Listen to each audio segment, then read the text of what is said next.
EA Sports is proud to present PGA Tour coverage.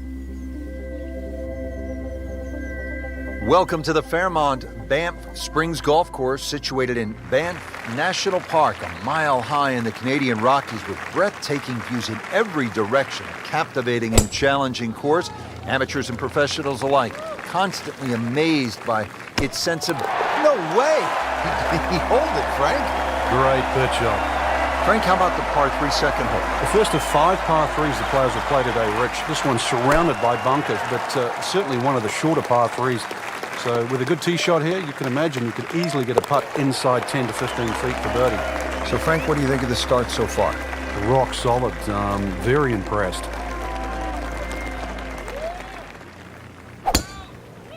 Wow, Frank, look at that one run out. Just blistered that tee shot. Well, that has to be 325 if it's an inch. Frank, that is how it's done. Yeah, take a gross of those. That is a lesson in itself. And now a chance for eagle. -5 early. Frank, it's always fun to play a par 3 just like this one. The ball's going to go further. Obviously get to tee it up. Should be able to carry that water. That's really the only problem for the player in front. But once again, another good chance for a birdie. 192-yard par 3 fourth. Dropping like dominoes out here. 6 under par. Another birdie. Frank, what's the key here at the 5th hole? It's par 4, 424 yards. The first real stringent tee shot of the day. 3 bunkers. First one not. It's in the hole. Just a sensational shot right there. Now at the 6th hole here at Banff Springs, it's a short par 4, only 373 yards. And the short par 4, Frank, all the rage in golf course architecture these days. A lot more strategy involved when you've got a hole that you can nearly reach with a tee shot. It's how far back do you leave it, what sort of distance you want that second shot. All those things to compute. Straightforward, a little bit uphill. Basically, it's what you want for your second shot. Now to the long par 5, 7th hole, 602 yards, Frank. They call it hoodoo. Yeah, it's nothing for a little muscle man. Bust one up the tee there. Well, actually, it is. You're going to need 2 of your best if you want to reach this par 5. And ooh, what a shot right there. Beautifully done. Frank, you like this kind of design feature where you go from the longest hole in the course immediately to the shortest hole. Certainly, golf giveth and golf taketh away. This is just minimally uphill, just a couple of feet, but you can see from the overview the design of the green. And that flag's on the right, it's a little bit of a longer carry, so just be a little cognizant of that. You don't have to hit it directly at the flag. Just an amazing display. The records continue to fall. So we'll round out the front side here at Banff Springs with a par 5 and reasonably short at only 501 yards. So very reachable because of that yardage that you just referenced. Hole bends a little bit to the right. You can favor the left side with a tee shot. It's just going to make that angle on the second a little bit easier. This one just requires a little bit of focus. Frank, we begin this back 9 with a real test. It's a 218-yard par 3.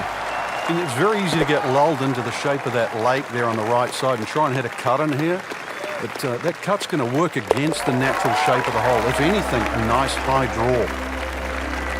So off the long par 3 10th, we are at the 11th hole, 417-yard par 4, Frank. It looks like a straightaway par 4, Rich, but if anything, the hole actually bends to the left, and you really want to follow that natural contour of that.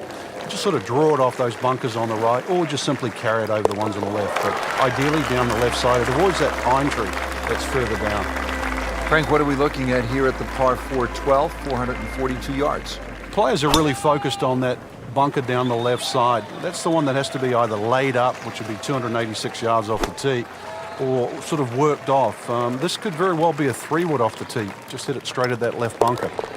You'll love them, the birdies, and that's another one. Par 3 13th, it's 225 yards. Frank, you happy walking out of here with a 3? Yeah, take a 3, go to the next hole, unless it's match play. Wow, Frank, he is dialed in. Yeah, that was just some shot on there. Easy birdie. Racking up the birdies, 7 for the day. On to the 14th hole now. It's a par 4, 442 yards. And what's the right way to attack here, Frank? 2 choices. Try and squeeze it down the right side, just short of those big bunkers on.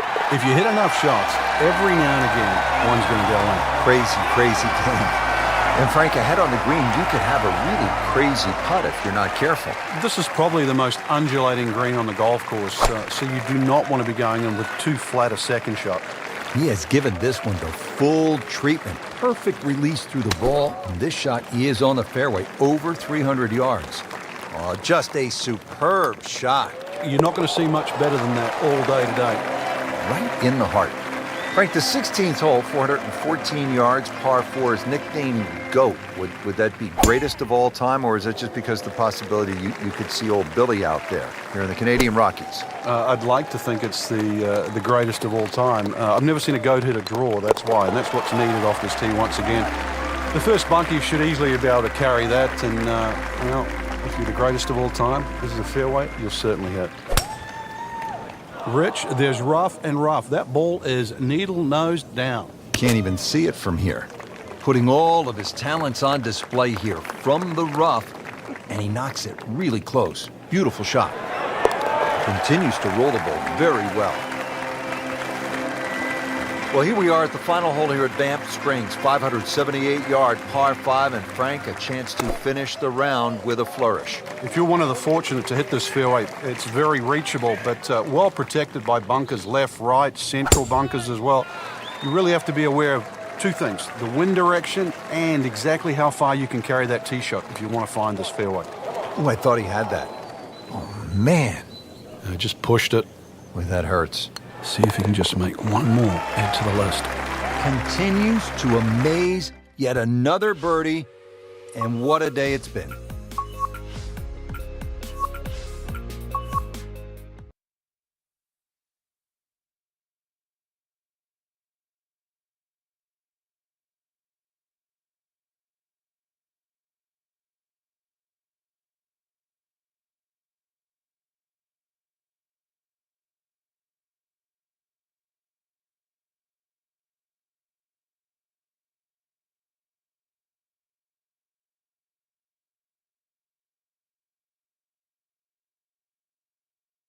This is EA Sports coverage of the PGA Tour. It is one of the most difficult golf courses in the United States. Oakmont Country Club outside Pittsburgh, Pennsylvania. Hello again and welcome. Rich Lerner alongside Frank Novello, who was a part of that dramatic U.S. Open in 1994 at Oakmont, ultimately won by Ernie Els. Frank, when you think of Oakmont, what comes to mind? The difficulty of the golf course, Rich. I know a lot's changed over the last 20 or so years. A lot of the trees have been removed. But really, that wasn't the story of Oakmont. It's the slick greens, you know, how firm and fast they can be. The members there, for example, you know, they marvel at the fact that people think they're fast. They say we putt on these greens every single day, and they're certainly no slower. But it's the bunkering as well. There's 210 bunkers here. They're all in play. And it just has that history. When you step on Oakmont, you just know you are walking on not one of the great courses in North America, but one of the great courses in golf. Third hole's a par 4. Again, it's 428 yards, but Frank, we look out to the left and we can see there's nothing quite like the third at Oakmont. Well, the church pews certainly might look beautiful from our point of view, but they really shrink the hole down, or the landing area, because not only the pews on the left side, but the bunch of bunkers on the right. You see the tee shot plays a little downhill, but it funnels in so closely together that more often than not we'll see players hit long irons off the tee here. Fourth hole now, long par 5 at 609 yards. Good strike, good lie, good chance to attack the pin. This could be a huge momentum swing here, Frank. Yeah, one more good swing, and he's going to have an eagle putt coming up. I know you don't want to get ahead of yourself, but that is well on the cards. Just needs to keep it steady here over the putt. Has to like that one. Another birdie to get to 2 under par. And now the fifth hole, short but challenging par 4, 382 yards, and it obviously rewards precision off the tee, heavily bunkered along the way. Drivable par 4, not for most in this field, but for this guy, yes. That is a cross-country putt right there. Up and over the ridge. That's a seagull. Frank, what's the pros' take on the first par 3 here at Oakmont, the 6th, at just under 200 yards? Oh, it's a real beauty. Very narrow in the front. You see how it pinches in so close. It starts to widen up, but even to try and carry that bunker on the right side, there's very few players in the world that could hit it that high and manage to stop the ball in that corner. Once again, you're trying to thread it through that avenue at the front of this green. It's a tough par 3. Don't want to miss it right here. No. Very well done. Almost made it. Yeah, there'll be no stress for the next one. Starting to pile them up. 1, 2, 3 now. 4 birdies on the round. We're at the 8th at Oakmont, a famous hole. And Frank, it's not often we say of a par 3 that it is a beast, but the 8th at Oakmont is just that. Yeah, you can imagine a 300-yard par 3 to a flat green. That would be hard enough. But imagine a 300-yard par 3 at a US Open to a green that goes up at the front and then crowns at the top and then slips away at both sides. That's the 8th hole. So stays at 6 under with that solid par putt. Excellent start off the tee. That's a great way to begin this hole. Getting set for another approach. Our featured golfer really looks dialed in at this point. Yeah, right now this is a great feeling to have as a golfer. Your swing's good, the timing, it's almost like it's just completely natural. You don't have to think. The swing is exactly where you want it to be. So really you're just looking at the flag in front of you. Oh my goodness, he pumped it, he thumped it, he jumped it. What a drive. Well, that's how you play the game, right there. Well, all right, now we're on a little bit of a run. 2 straight birdies. Moving on to the 11th hole here at Oakmont, par 4, 379 yards. Frank, high-level players are never terribly disappointed to play from the fringe, and that's perfect and in the hole. What a shot. Well, Frank, the par 5 12 here at Oakmont, it's a lot of golf hole at 667 yards. It's the hardest par 5 that I've ever seen or played that doesn't have water. It starts with that tee shot. The whole fairway slopes left to right. Just to get the ball on the fairway, you've got to draw the ball against the slope. The same problem exists with the 2nd and the 3rd shot. So early on the backside here at the 12th hole, missed opportunity. Boy, this could be a tough one right here, Frank. It's a very long putt, Rich. Obviously it's difficult, but he still has a shot to sink this one for birdie. And getting ready for the putt. You don't always get the result you deserve. Just a tap in to finish the hole. Well, too bad, he gives one back. All right, Frank, at the par 3 13th at 183 yards, what do you see here? Well, there's a lot of things to consider, but the general slope of this green really makes you either hit to a specific section on the green or just try and keep the ball below the hole. It's always easier to putt uphill on fast greens. Frankie took plenty of time on this birdie putt. He looked at it from 3 different angles. He forgot one very important ingredient. Yeah, pace. You can definitely fall in love with the line, even with approach shots as well, but obviously we see it more on putting. What a display of power and precision off the tee. On the green here on the par 4 in 1. Hold on, grow some teeth, get down. Frank, that's what you want to do. Good lag putt. Yeah, they can't all go in. Now minus 10 for the round. All teed up at the 15th. It's a par 4 of 499 yards. Well, now it's right in his wheelhouse. Good position where he can attack the pin.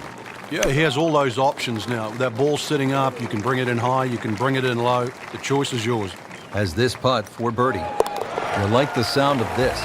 11 under par for the round. On to 16 now, a 231-yard par 3. So where the hole is cut, just about 190 yards, Frank. Just a pure strike and a perfect result.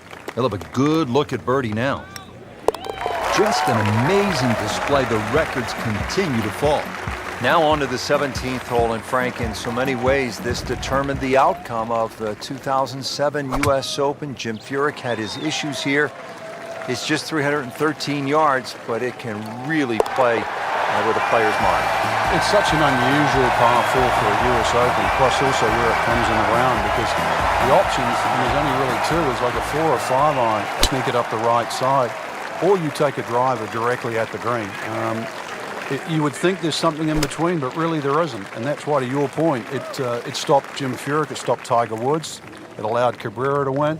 It also helped Ernie Els, who went with the driver option there back in 1994. So 17, it's short, it's tempting, it is at a US Open, but it is still demanding.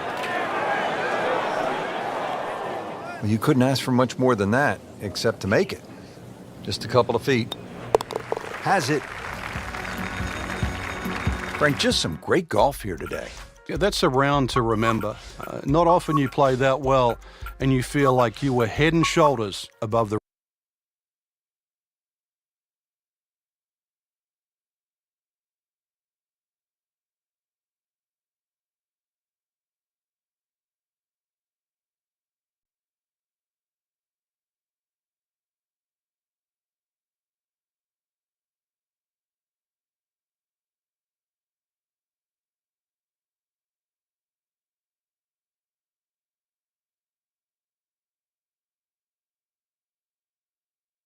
This is EA Sports, PGA Tour coverage coming your way.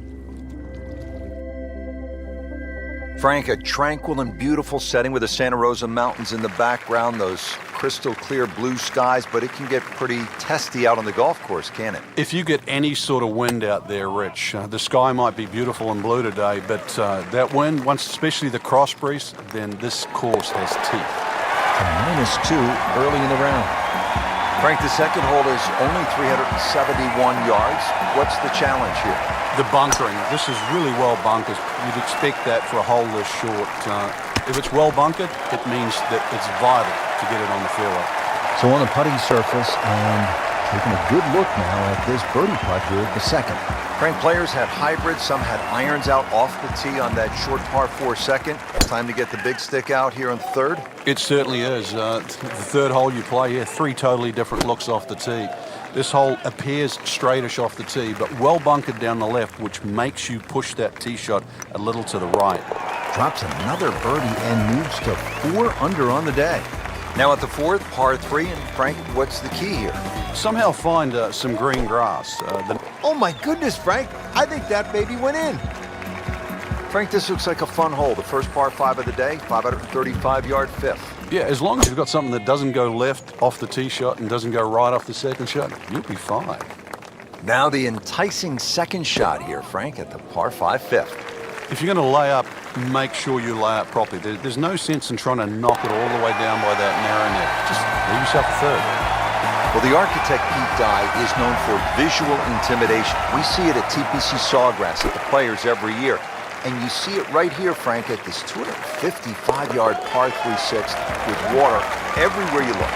Yeah, you could make an argument here that it suits a little bit of a cut, like a Lee Trevino-style fade that starts at the left and moves its way to the green, but then that's also moving back towards the water.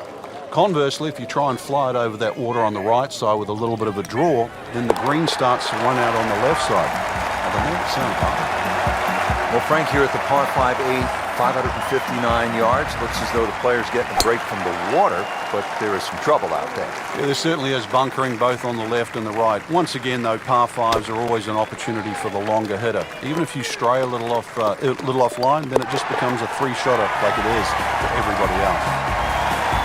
Finishing out the front 9 with a pretty difficult par 4. Again, water down that right side. Whoop, this is taken off on a weird line. And it's going to be in the rough, it looks like. Frank, it's one thing to jumpstart your round. This would ignite the round.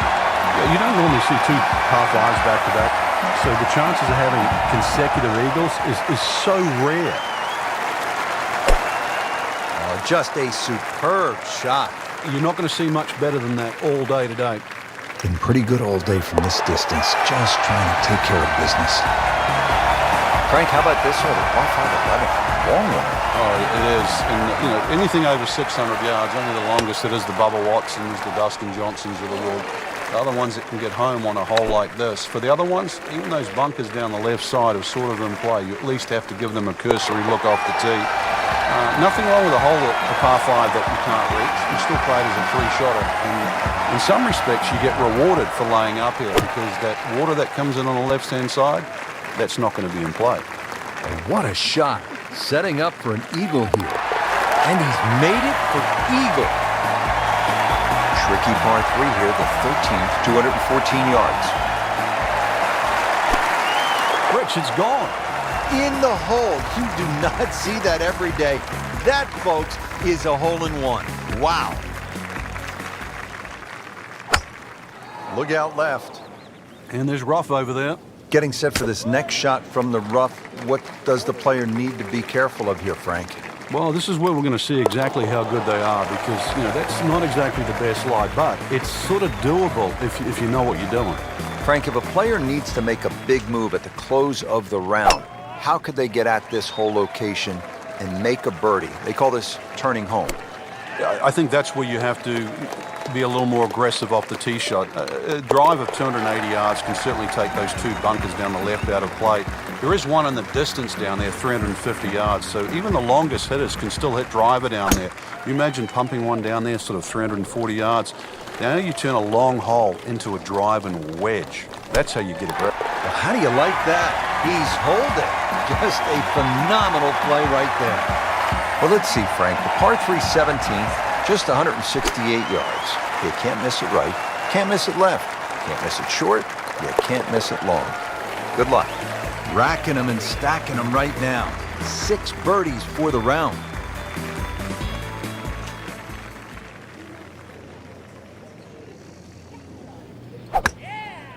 Well, they claim it's a reachable par 4. We haven't seen a whole lot of people do it today. We just saw it right there. Well done. He's made it. Really good round out there today. What's the mindset, Frank, to keep it going? First thing, really, Rich, just try and keep the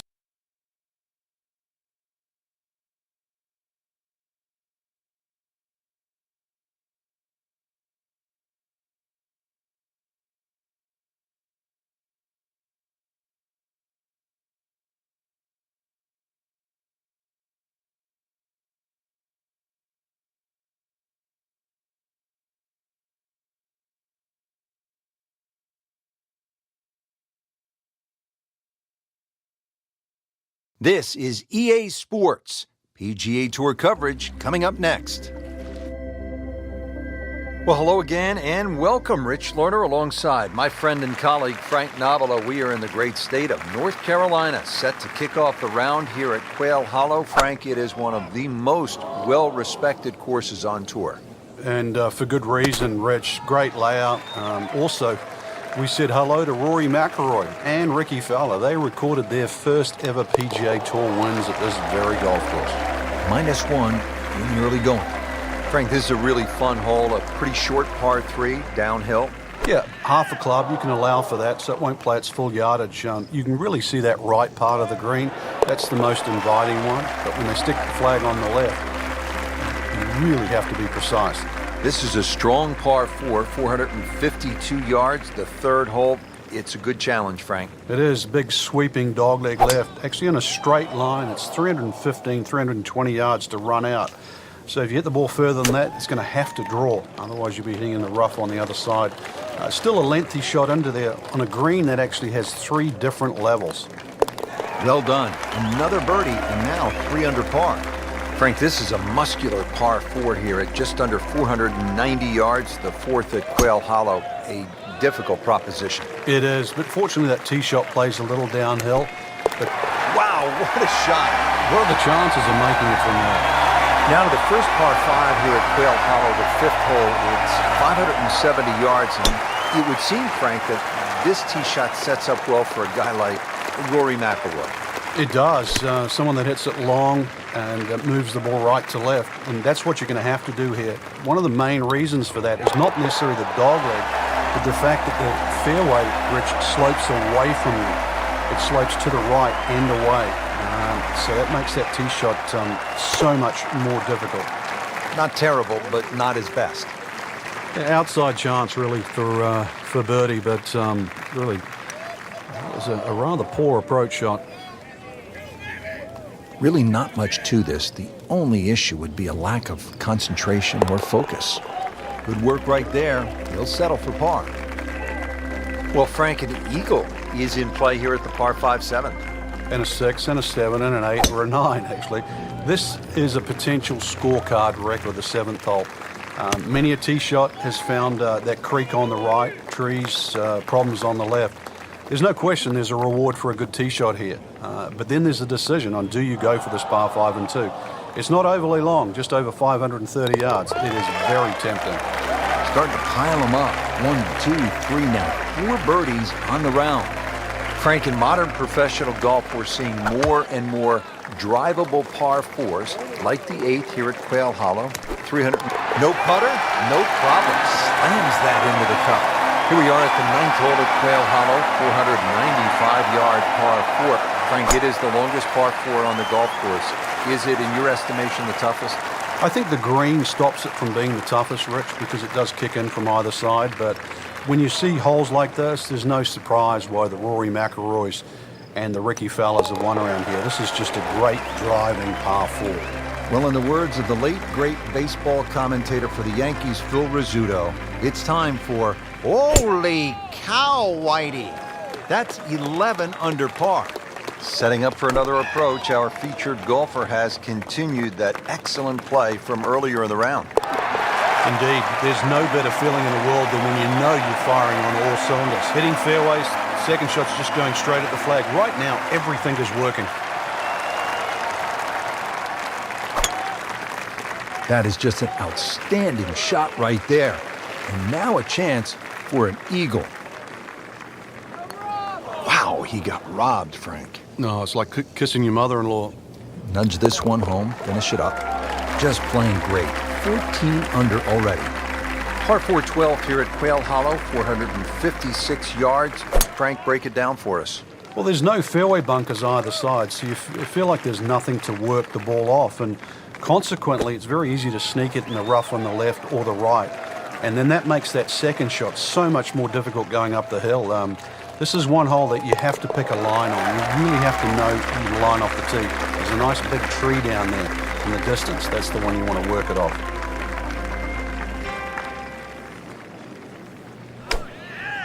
Superb shot.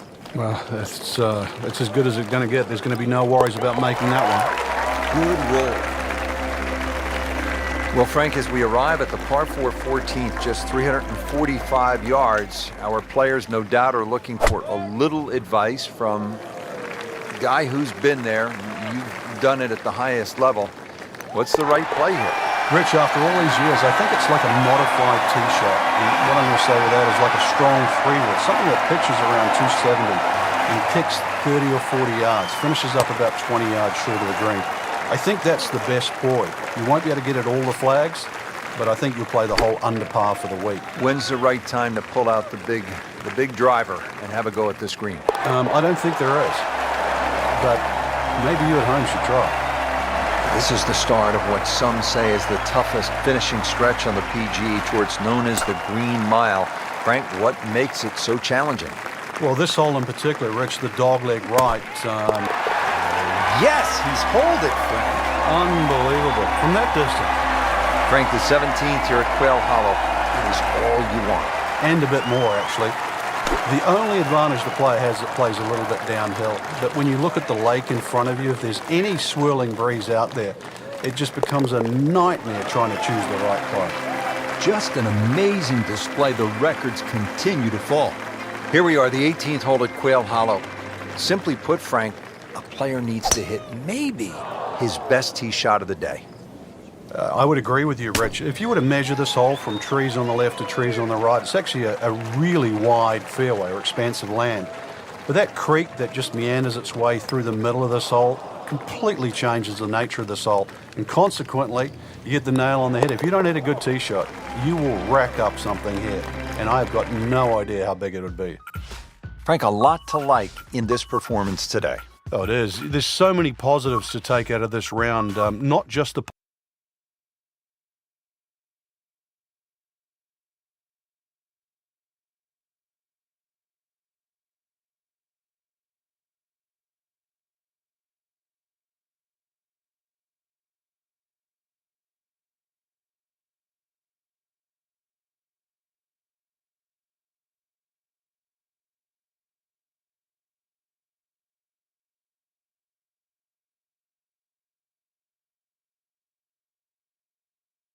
Presented by EA Sports in association with the PGA Tour.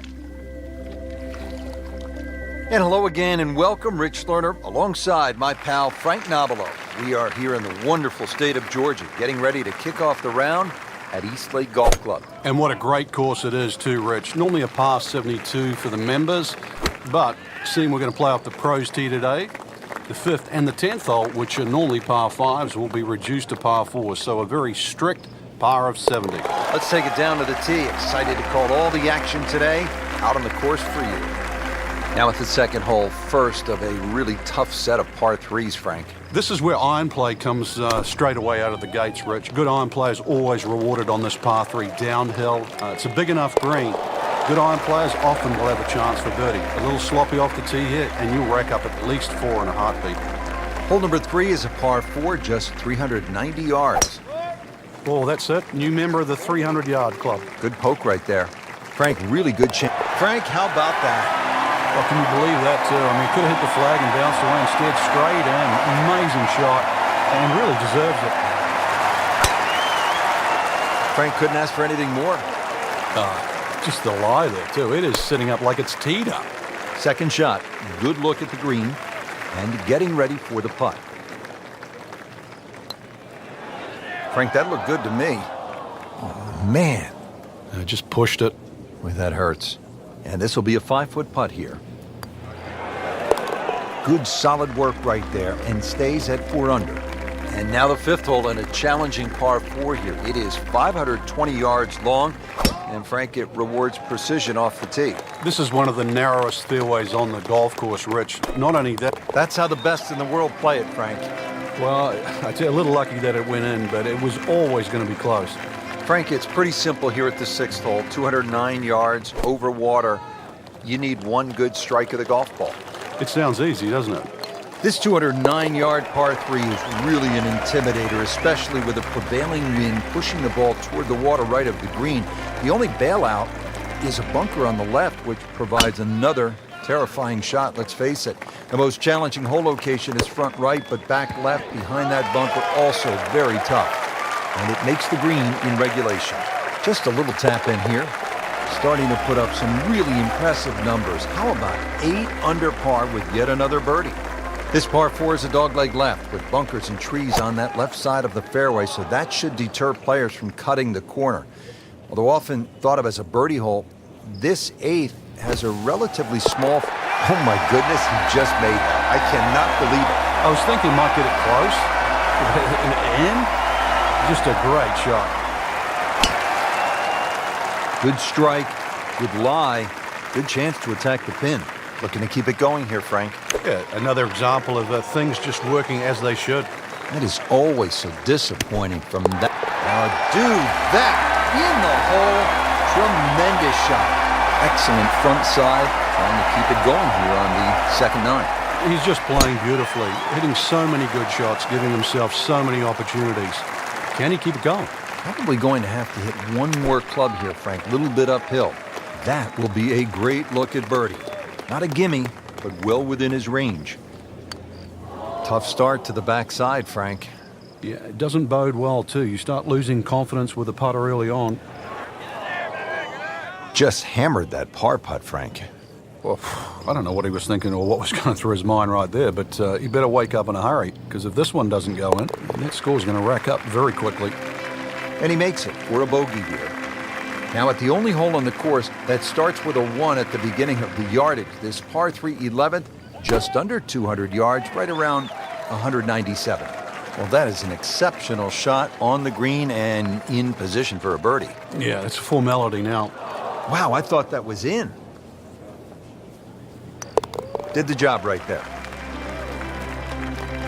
Frank, one thing I really like about Eastlake Golf Club, the variety of holes.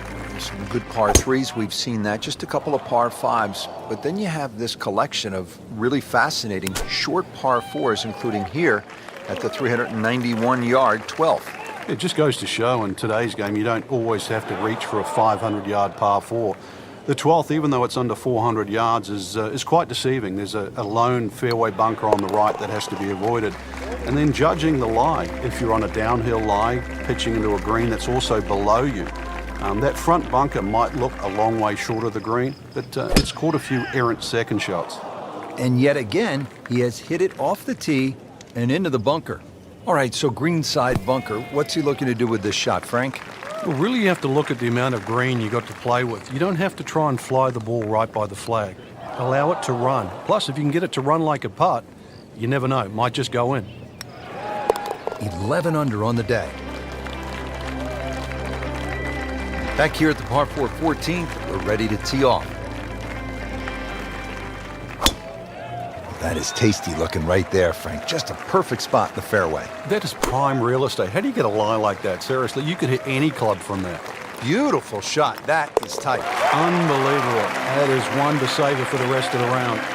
Now we're at the par 5 15th, and it's only 525 yards, so obviously a great chance to make a birdie, maybe even an eagle. But if you stray off the tee, you could walk away with 6. Frankie could make eagle right here with a really good approach shot. Yeah, well within his reach, too. And, Rich, if we just sit back and relax here, I think we're going to see perhaps a very good look at eagle coming up. Well, that's what the great ones do. From the rough, they use their skill and their strength to get it out and get it close, right in the heart. Here we are at the 16th now.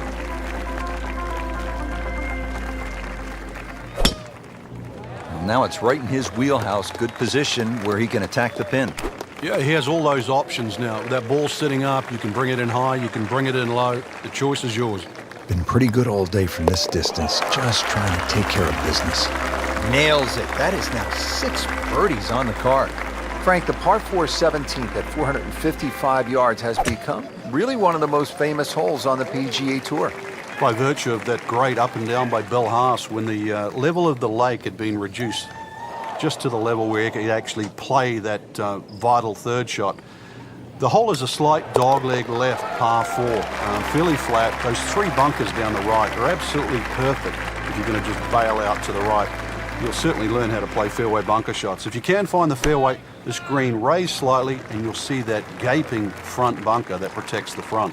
Just want to nestle this one down to within a couple of feet. Always 2 components to the long lag putt, the speed, number 1, and then the read. And missed out on that second part. Well, Frank, you hear it so often. This is a game of dealing with your miscues. That's the beauty of this game of golf. It giveth and it taketh away. How does that stay out? I have no earthly idea. That's cruel, that. Hole's round. Ball's meant to go in. Just an amazing display. The records continue to fall. Rich, 18 was always...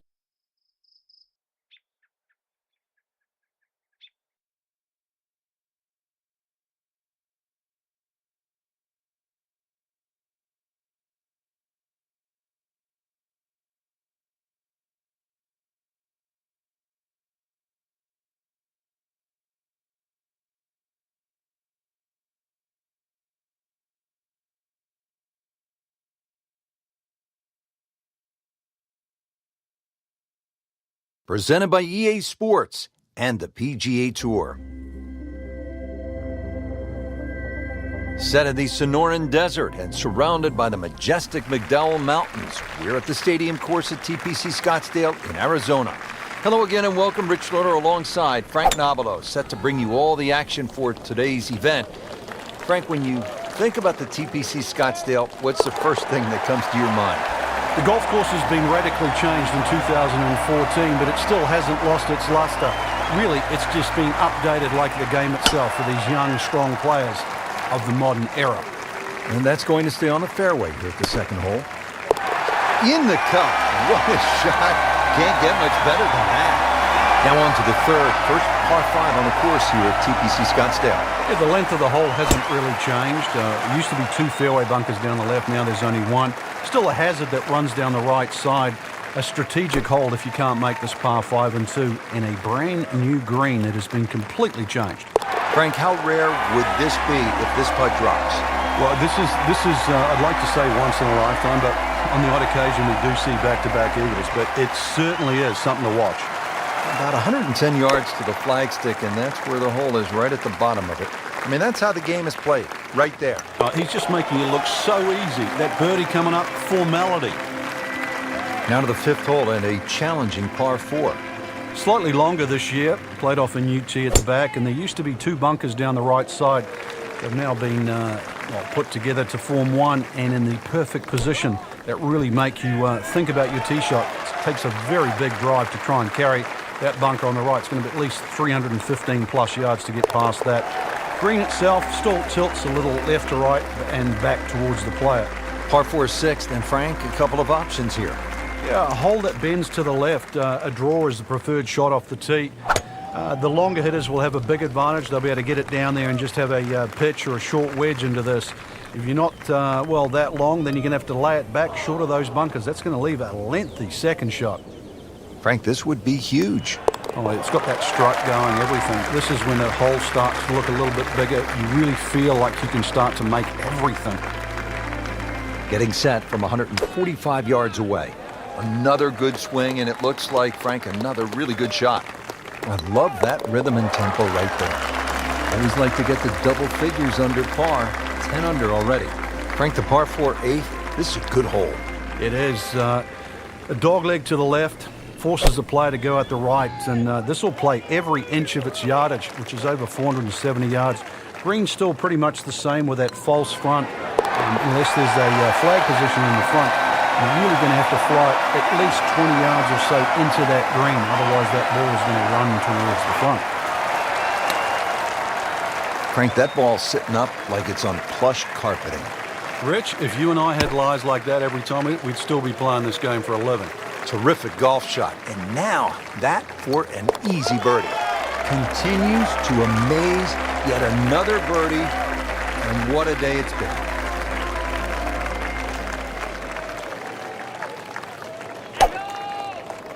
Oh, can't hide the flagstick from that man. Just 5 feet left. Headed to rarefied territory already. 15 under par for the win. Onto the par 4 11th hole. Frank, what's the best play here? No bunkers really here to worry about, Rich, so you have to pick something in the distance as a good line. Something a little bit away from the water that protects the left. Oh, what an incredible shot. 12th hole now, looking at 192 yards, par 3. Won't quite play that distance because that tee shot is considerably downhill. But you really have to be cognizant of the wind if it's coming off the left, because it easily brings that water into play down the right should that tee shot just start moving with the wind. To the par 5 13th here at TPC Scottsdale. Lots of danger left and right of this tight fairway, Frank. This hole has really changed over the years. It used to be a split fairway. That no longer exists. That bunker you can see down the left side, which you can't carry, really defines the left side of this hole. Water still in play down the right, and big change here is the bunkering along the left, front, and left side of this green. So you can't just blaze away and comfortably expect to hit 13 and 2 anymore. I mean, he just blasted it down the fairway, well over 325 yards. Frank, really good chance from this position to make a birdie. Yeah, really the only thing he's looking at right now is the flag. This is a green light special. This is just a prolific display. That is a 7th birdie on the round. Great scoring opportunity here at the par 5 15th, but Frank, I'm wondering, as a player, is your mind beginning to think about what's ahead at that par 3 16th hole? Oh, they are. This is really the finishing stretch at TPC Scottsdale, where you get all these swing holes. 15 is a swing hole. 16, 17, and 18, where so many changes in the score can actually happen. But this one here is all about finding the fairway. A good drive down here will be well rewarded because you'll have a chance to reach this par 5 and 2. See if you can get this one to drop here at the 16th for a birdie. This one just requires a little bit of focus. Great, too. Beautiful. Frank, when you get to the 17th hole, we always recall maybe the single most bizarre shot. Frank, I think that went in. It's a what? It's a hole-in-one. He made an ace. That is unbelievable. Par 4 18th, and Frank, if you are trying to win the tournament out here at TPC Scottsdale, this is all you want down the stretch. It is. There's a short bunker there, obviously for the recreational player to respect. 3 bunkers down the right side protected, and that new bunkering situation down the left there to stop the attack of a Bubba Watson or a J.B. Holmes. Now, this tee shot is going to have to be respected, and the green, too, is anything other than flat.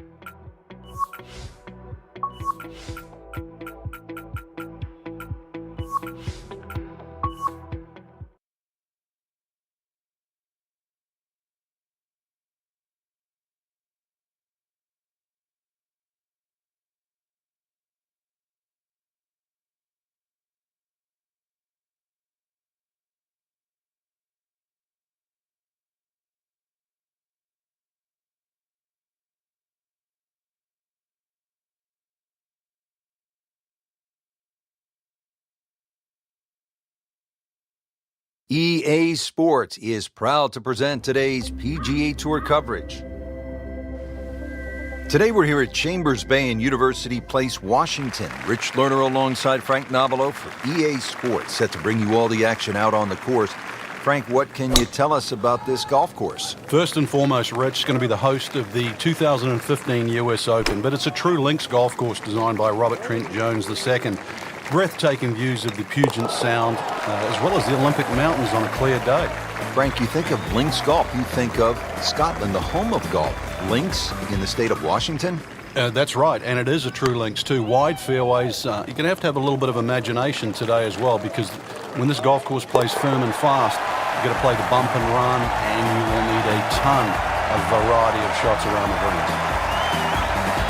Looking at 125 yards. What a display of shot making this has been, Frank.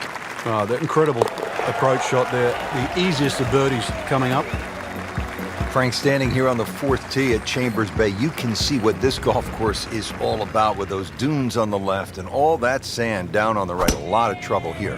Yeah, first hole, Rich, really that bends to the right, but if anything, you want to keep the tee shot down the left side. It's going to give you a better angle to the green. And unlike the two previous holes, this fairway slopes to the other direction, to the right. Playing some outstanding golf right now. That's another birdie and 5 under par. Well, Frank, here at the fifth, and I'm not sure about my chances at a hole that's called free fall. I mean, are you kidding? Well, should be free fall for you, that's for sure, and free fall for a lot of people playing it today. Hole looks straight away, but you'll see it starts to pinch in, that fairway that is, by bunkers left and right. And those bunkers come in exactly where you're trying to hit the tee shot.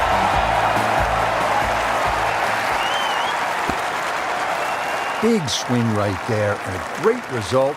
And now a chance for a big swing in momentum with an eagle coming up. You may have lost track at home, but we're keeping count. And that is 9 under for the day.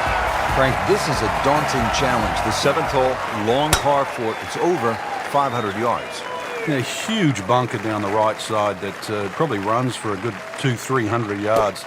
Obviously, that's to be avoided. And then, of course, there's the mounds and the hummocks and the dunes and that on the left side. That's the reason, really, why this hole's called Humpback. But then, a little bit like the golf course, there's only one greenside bunker to be worried about, but enough green left of that. He just blasted that one down the fairway. Out there about 325 yards. Getting set for another approach, our featured golfer really looks dialed in at this point. Yeah, right now, this is a great feeling to have as a golfer. Your swing's good, the timing, it's almost like it's just completely natural. You don't have to think. The swing is exactly where you want it to be. So really, you're just looking at the flag in front of you. Let the birdie blitz begin. Frank, the 9th hole is called Olympus. Feels as though Russell Crowe should be standing on the tee, starring in some sort of a movie about the Greek gods. I knew you'd go like Titans and that down here. But this golf course is for the mere mortals, Rich. This isn't for the Greek gods and the Titans of the world. They might think they are, but this is for you and me. This is for everybody. 36 handicappers. We can all play here. Well, you can see the golfer is just boiling right now after that miss and a drop shot here at the 9th. Well, it was bound to come to an end at some point. Drops just one shot after that terrific stretch of birdies. Just a superb performance on the front side. He's hoping to keep it going here on the back 9, Frank. The game is so much easier when you're swinging well, putts are going in. Really, you've just got to keep out of your own way. Digs in, ready for the bunker shot. Yeah, second shot here. Just try and aim a little bit behind that ball, an inch or two. Been pretty good all day from this distance, just trying to take care of business. Good try, just didn't quite read the break, Frank. It shouldn't be a problem, you'd think, cleaning up here for par. In for par. Now on to the 11th, and Frank, we are looking at a long par 4 in front of us. We are indeed, and it's called shadows, but there is love in the shadows here. Hit it over that dune down there in the middle of the fairway. If you can get it there around the 300-plus yard mark, then the hole obviously starts to get a little easier. That second shot, you'd like to hit a little bit of a cut in here, but there's 2 levels to this green, so make sure you're on the right level where that flag is. Measuring 311 yards, the 12th, Frank, seems to offer an opportunity for a player to do something pretty dramatic here. Yeah, it's called the Narrows. Really, it should be called the Temptation, because what player stands on a tee knowing he can reach and doesn't take up the gauntlet? I mean, almost hard to believe. 13 under already. 13th hole now. It's a dogleg right, par 4, Frank. But at 534 yards, you need an eagle eye, which is the name of the hole, to find exactly where you want to hit this. Doglegs to the right. There is a fairway that's plenty wide to accept a good tee shot. And then from there on in, it's actually a relatively straightforward second shot, providing you can miss that bunker that's just short in the middle of the green. Frank, now to the 14th hole, and this is the 5th consecutive par 4 here at Chambers Bay. And by this point, the players will know whether they're on their game or off their game. At 546 yards, this hole can be shortened considerably if you choose to take a brave line down the left side. You can chew off as much as 70 or 80 yards. But once again here, because the hole bends to the left, you've really got to know which direction that wind is coming from. Up to the 15th green, but looking at a tough putt, considerably long, over 25 feet away. Stop, stop. Frank, that's what you want to do. Good lag putt. Yeah, they can't all go in. Not a gimme, but well within his range. Good putt. Getting set to take on the finishing holes here at Chambers Bay. How do you do it in the right way, Frank? Well, when you look down this fairway, obviously everything slopes left to right. That makes this hole actually play a little bit more of a dogleg to the right, even though it doesn't look it. And then, of course, that green up ahead, it's like a tabletop. So precision here is absolutely paramount. I mean, you just don't see this too often. How about 9 birdies on the card today? What a round. Not terrible, but not his best. Yeah, outside chance, really, for birdie, but really, it was a rather poor approach shot.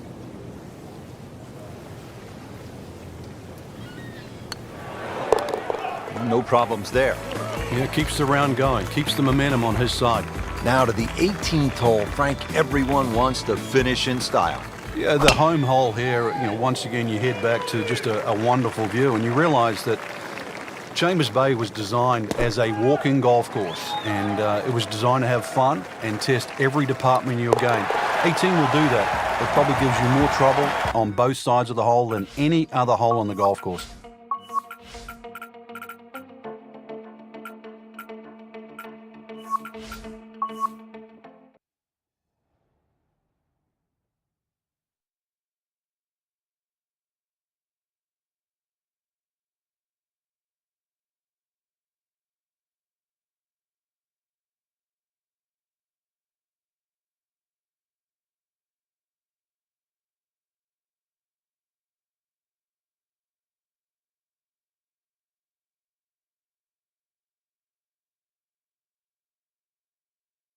This is EA Sports coverage of the PGA Tour. Welcome to Whistling Straits in Kohler, Wisconsin. Rich Lerner alongside Frank Nobilo. Frank, really amazing what man can do, shaping the land to make Wisconsin look like Scotland or Ireland or the moon, for that matter. Well, this golf course is designed by Pete and Alice Dye, and you could say it's diabolical if you want to play it all the way off the back. Nearly 7,800 yards. -1, getting early going. Ready to tee off at this magnificent second hole. Frank, all I see are bunkers and water. Well, that's pretty much what everybody else is going to see as well. Ideally, hit it down the left, though, and then you don't have a blind second shot. Even though you can be on the fairway on the right side, well, you won't see the green. Just a sensational shot, and he will have that for an eagle. Amazing. Just like that, pick up 2 on the field. And the 130-yard shot now. Just an incredible shot. That is a very makeable putt after a great approach. Well played. Frank, there really is nothing in America quite like Whistling Straits when you consider that it looks like an old seaside links course, and yet it's in the middle of America. It's in Wisconsin. Yeah, it's a beautiful piece of landscaping there that wraps around Lake Michigan. So that's what gives it that links-like feel. But then it took a genius of an architect to build in 18 phenomenal holes that match the environment. Frank, you don't see holes like the 5th here at Whistling Straits all that often, do you? And not just the shape of the hole, the length.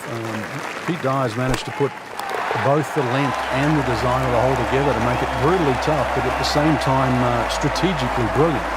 Set to go now at the 6th. It's a pretty short par 4. Yeah, slight dogleg to the right, but you can play it straight away. There's a series of bunkers down that left side.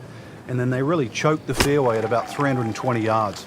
So from the rough back to the fairway, that's the right way to go. Yeah, didn't take the bait, and at least now he's only going to pay the price of a poor tee shot. Still got a good chance, though, getting away with par.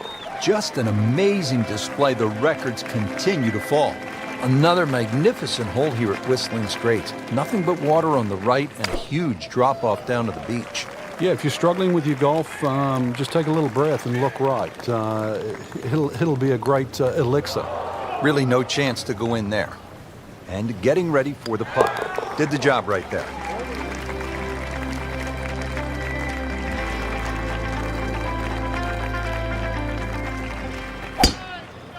That was just a gutsy shot right there, and a good look at eagle coming up. 19 feet away. Whoa, whoa, lay down, lay down. These putts keep the round together. That's birdie, and that's just another example of how everything seems to be clicking today, especially on the greens. Yeah, good green reading too. You've got to take your hat off to that. The line has been perfect, and the pace has matched it. Good strike, good lie, good chance to attack the pin. Frank, getting set for this approach shot, our featured golfer is a player, it's obvious, in full flight right now. It is. This is where, it doesn't matter what the sport is, and golf is a great example for it, though, where when you play your best, it's almost like you're just playing out of your subconscious. Everything happens, it just flows, and you don't really think about it. Frank, that is how it's done. Yeah, take a gross of those. That is a lesson in itself. And now a chance for eagle. Knocking down all the shots today, now 13 under.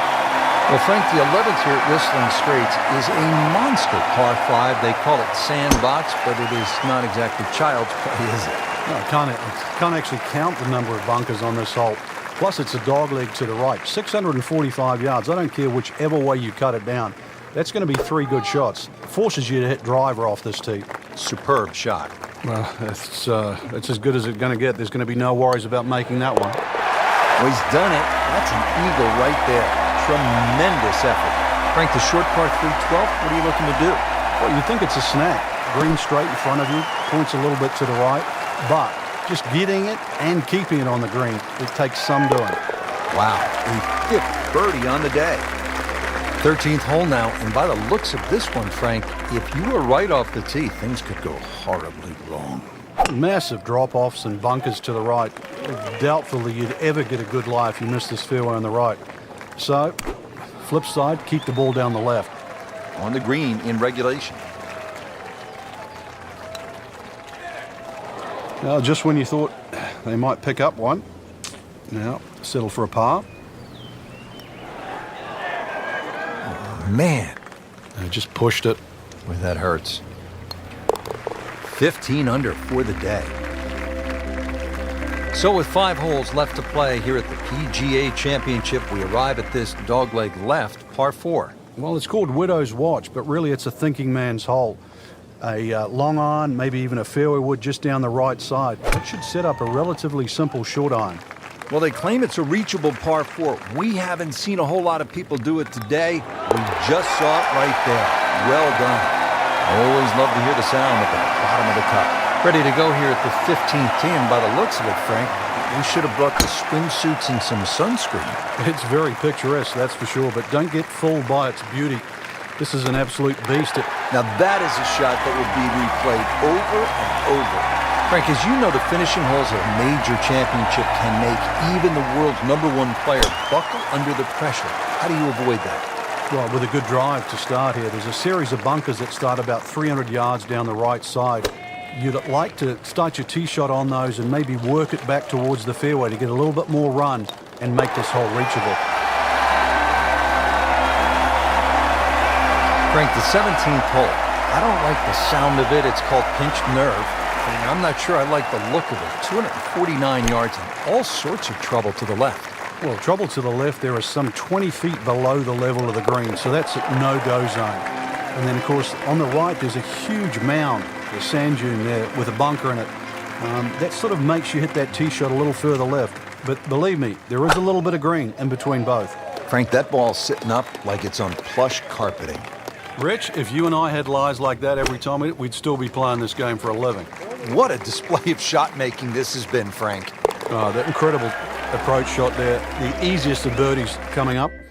Frank, I have to say, I've been impressed by the level of golf today. Really came out here with a solid game plan and executed. And consequently, a very solid.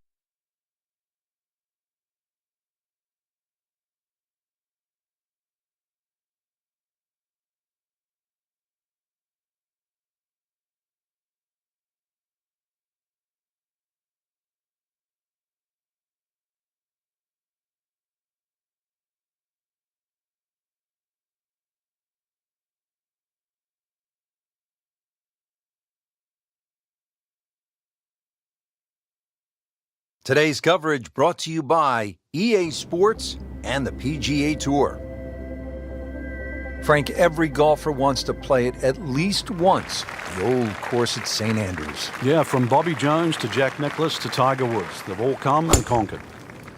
Oh my goodness, that is on in one. Wow, what an incredible shot. No doubt about that one. That was struck with confidence. Trying to get the round off to a good start. Frank, we're at the second hole, and what's ahead?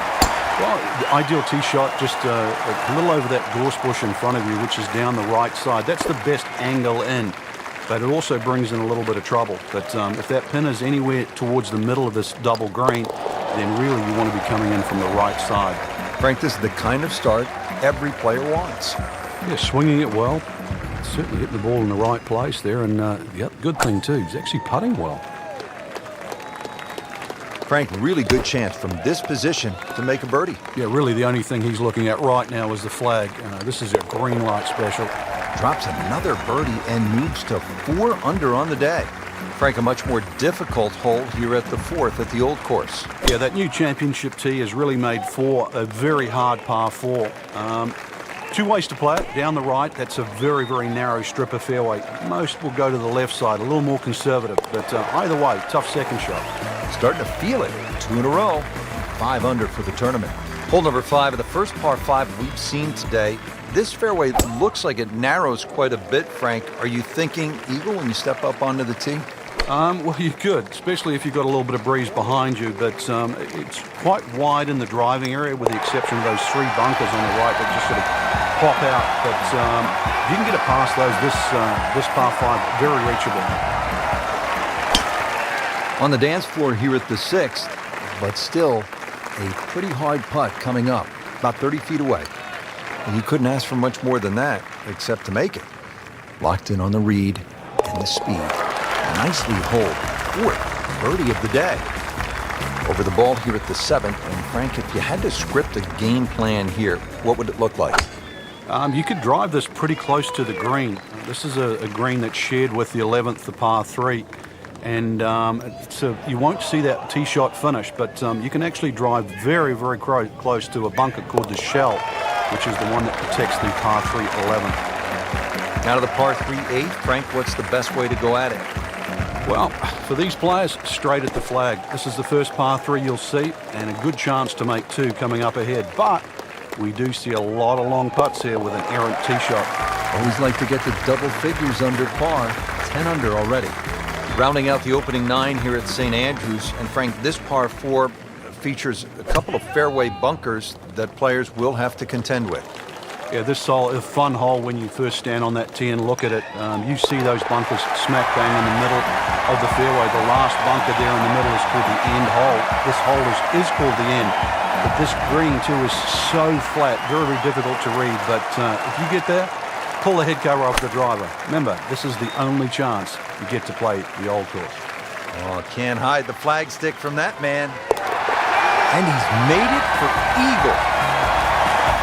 Frank, number 11, the Eden, is really one of the more fascinating holes in all of golf. Yeah, the 2 bunkers that the players normally worry about, Strath bunker in the front and the hill bunker to the left.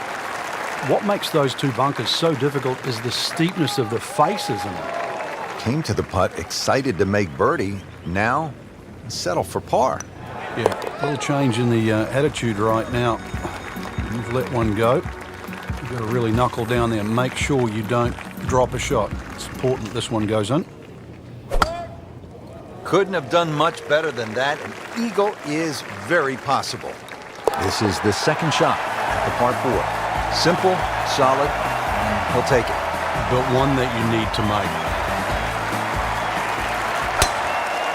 That is tasty looking right there, Frank. Just a perfect spot in the fairway. That is prime real estate. How do you get a lie like that? Seriously, you could hit any club from that.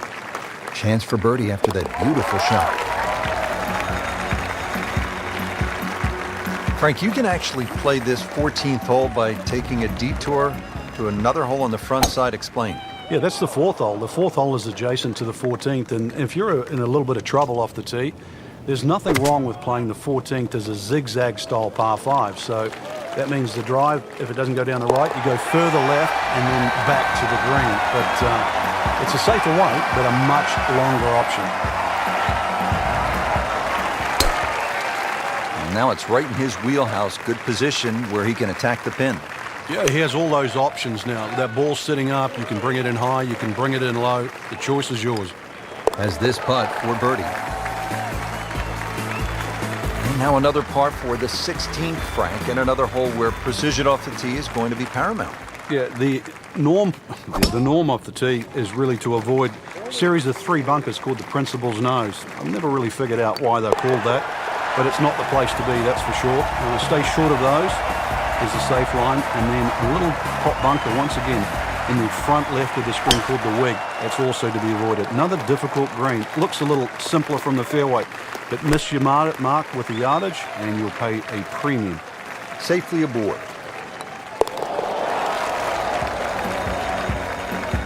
Frank, is there a more famous landmark in the sport than the tiny Swoken Bridge?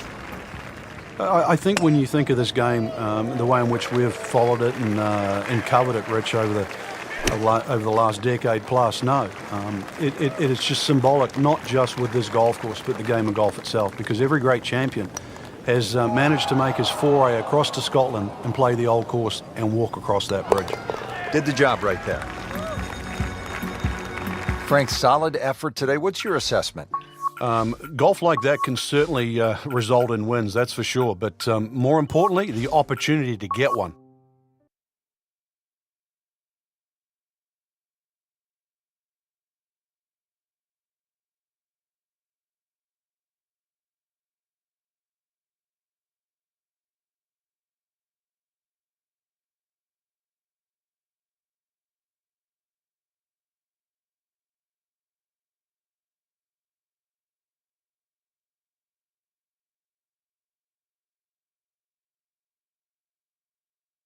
This is EA Sports PGA Tour coverage coming up next. Frank, through the years, there have been some great winners at the Open Championship played at Royal Troon. Well, just in recent history, remember Mark Kalkovecchia in the playoff with Wayne Grady and Greg Norman. There was also Todd Hamilton when he beat Ernie Els in the 4-hole playoff. And back in 1996, Justin Leonard was to win his Open Championship. Tom Watson also won an Open Championship here. Tom Weiskopf, his only major, that was 1973. The great Arnold Palmer, Bobby Locke, they all won at Royal Troon.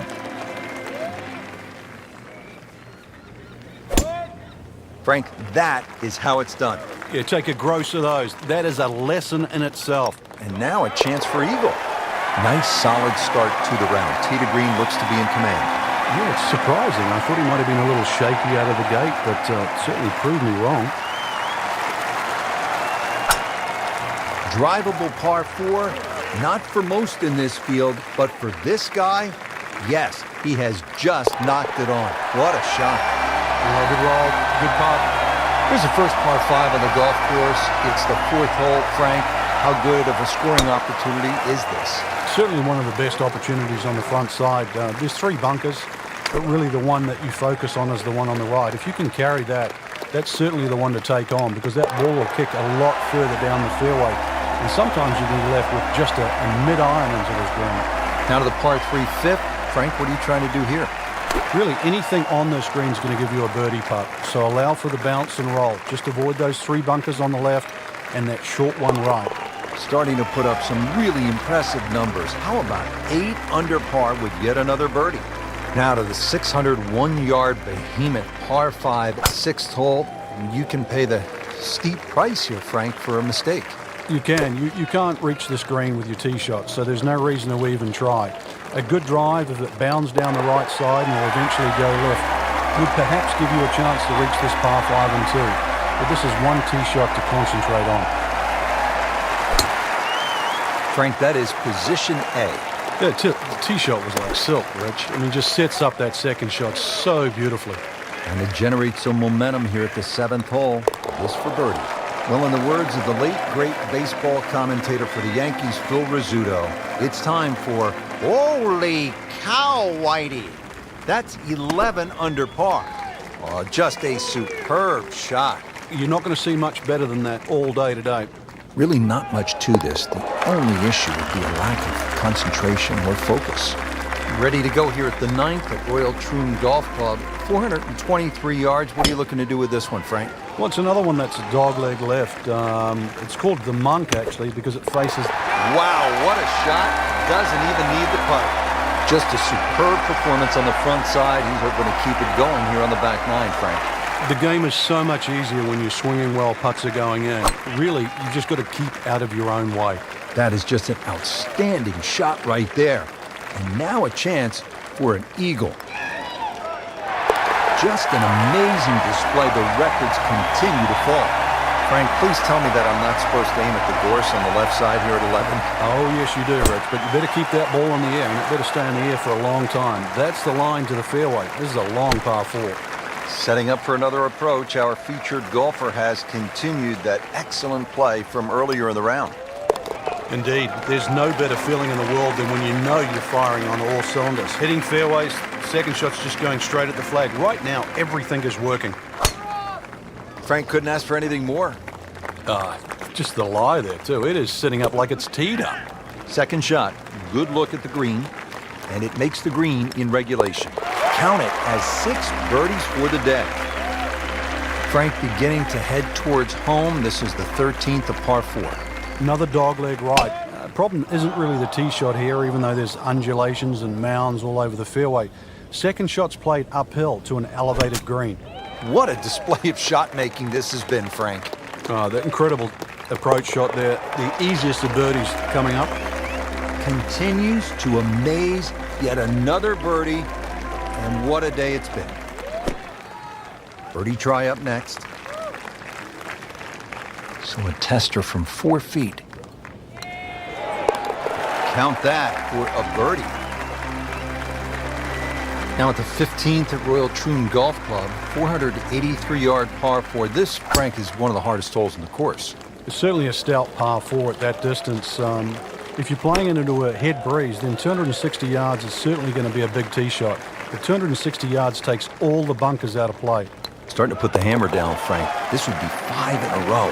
What? 5 straight? 5 straight birdies. Now the lone par 5 on the back 9, the 16th, and while you might be thinking birdie here, you may want to think again. What are the options off the tee, Frank? Well, really, there's only one option, and that's keep it short of that burn, which is 280 yards. So that makes that 540 yards play that much longer. He's made it. 17th here at Royal Troon. This is a very strong par 3, isn't it, Frank? Well, if rabbits have teeth, then this is why it's called rabbit. Very, very strong par 3. Locked in on the read and the speed. And he has it. A good putt redeems all. Frank, you've played in and contended at so many major championships. It's not a major if the finishing hole doesn't present a real challenge. What do you think of Royal Troon's finishing hole? Well, it's not just the 18th hole, Rich, too. It's 16, 17, and 18 because the prevailing breeze, especially at the Open Championship time of the year, which is the second week in July, is normally back into it. So you look at that 464 yards, that's well bunkered off the tee, 3 on the left, 1 on the right, into a putt.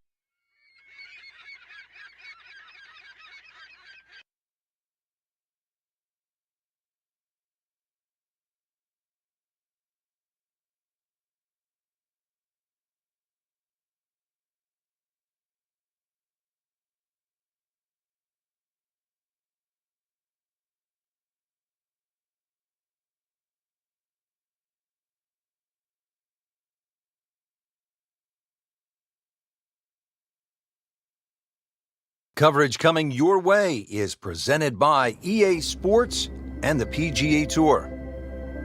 Welcome to TPC Sawgrass, known for one of the most terrifying holes in all of golf, the 17th Island Green. This is Rich Lerner alongside my colleague Frank Nobilo for EA Sport. We'll be calling all the action for today's event. And for fans, Frank, it's one of the most exciting venues in the sport. With that finish, 16, 17, and 18, you never really know what you're going to put on your scorecard. The fans know that, and the players. And that's going to stay on the fairway here at the second hole. Well, with a good shot here, Rich. This eagle on the cards, hole very reachable from where he is. Don't get many opportunities like this. This is a good place to take advantage. So, Frank, what do you think of the start so far? Rock solid. Very impressed. Good chance now for a birdie. That was an outstanding play. Well, it's almost a guarantee there after that shot. With that, moves to 5 under par. Frank, how difficult is it to access the hole location if you miss the fairway here at 4? Well, if you miss it left, I've got to say the lesser of two evils is to be in the bunker on the right. You can't hide the flagstick from that man. He is just unbelievable, that never deviated offline. 5th hole here at TPC Sawgrass, long par 4. What's the challenge, Frank? Depending, really, if you're a long or short hitter, the long hitters have the luxury of taking it over the corner of the bunker down the right. Shorter hitters really play at that bunker down the left, 320 run out. And getting ready for the putt. Make it 2 birdies on the day. Frank, you don't want to get too cute with that second shot here at the 6th. I remember many a time, Rich, when they put the flag right of center. You try and hit a little bit too close, those palm trees, all of us. It's in! He made an ace, Frank. Can you believe it? Wow. 7th hole here at Sawgrass, Frank, a bit uncomfortable off the tee. It is. It reminds me a little bit of the opening hole, much longer version, where when you stand on the tee and look at the green, it's a straightaway hole. But that fairway goes to the left and it comes back to the right. But they're all optical illusions. And it drops for birdie.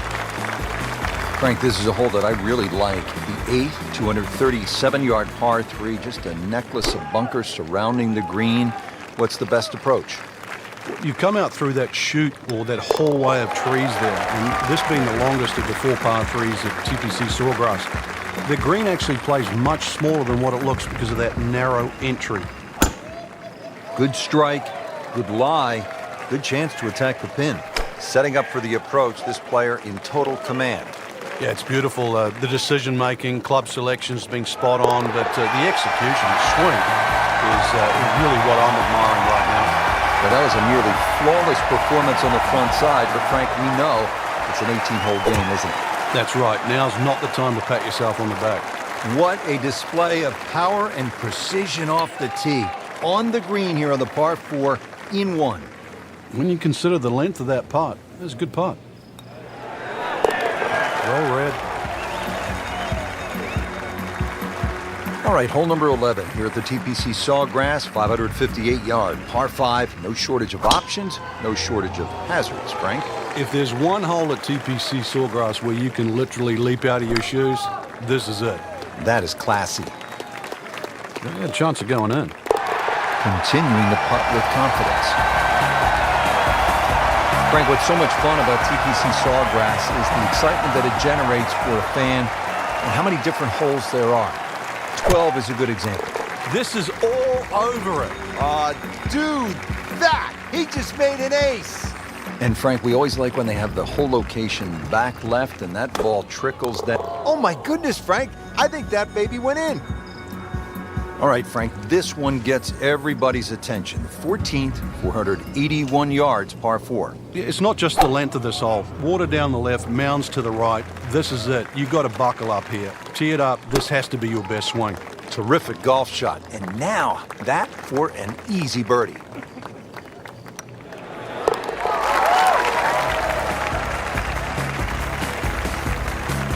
Just before we get to what they call the gauntlet, 16, 17, and 18, 15 requires all of your attention, doesn't it, Frank? Personally, I think this is the prettiest hole on the golf course, Rich. I've actually often gone back there and taken pictures. Just a gentle dogleg to the right. You come out of the chute. Seems to be a generous fairway. You just get a little view of the bunker down the right side, but virtually there's no lip there, so that's not a concern. The green, all sorts of weird and wonderful waves on it, well protected by a big bunker on the left, and there's two little pop bunkers out on the right that, well, if you're first time around, you might notice. I mean, he just blasted it down the fairway, well over 325 yards. Crucial eagle attempt on the way. You don't want to let this one get away. This is about concentration and focus at this point. Frank, the winds are starting to swirl now. How difficult is this shot suddenly?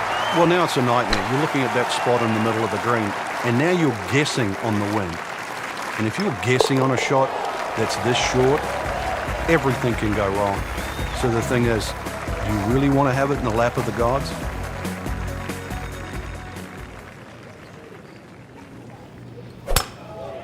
Beautiful shot, lands within 5 feet of the cup.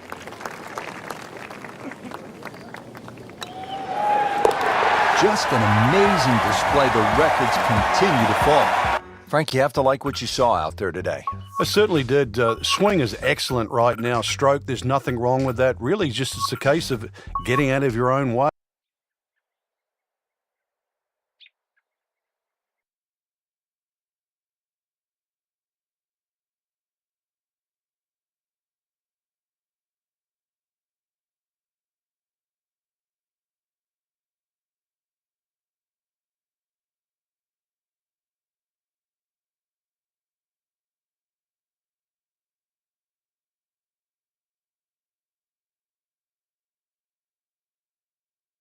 EA Sports is proud to present PGA Tour coverage. Always nice to be in New England at this time of year at the TPC Boston in Massachusetts. We're about 25 miles south of Beantown, and this is a really good-looking golf course, Frank. It is. It looks much older than what it is. It was first established just at the start of the new millennium, originally designed by Arnold Palmer. But it got that older look from Gil Hanse and Brad Faxon. But also, too, you know, if you're racking up a few points out there, or score, should I say, remember Gillette Stadium, home of the Patriots, just down the road. He just blasted that one down the fairway, out there about 325 yards. Ready for his second shot, trying to knock it on the green. Rich, I thought he could get this close. That just is amazing. Just a mind blower right there. Absolutely incredible. He made the shot. Still from 141 yards out, it's a green light special. I mean, that's how the game is played, right there. He's just making it look so easy. That birdie coming up, formality. No problems early, looks good. It does look good. This bodes well. We might be in for a very, very low round today. Should be safely on deck. Couldn't have done much better than that. An eagle is very possible. This is the second shot at the par 4. Now 8 under on the day. Back on the tee here at the 5th. Frank, this one is not driving. Oh, that's for sure. 2 bunkers. The one that most of the players really worry about is the one down the left side. 300 yards to carry that. Well, that's how you play the game, right there. Settles in over the putt. The birdies are nice, but eagles better. All right, Frank, now to the 6th hole. It's a 465-yard par 4. What are the keys? Well, it's framed beautifully by the trees just in front of the tee, so you know exactly where you're trying to go down there. 2 little bunkers on the right if you stray a little right, and if you stray a little left, you might just make it to the water.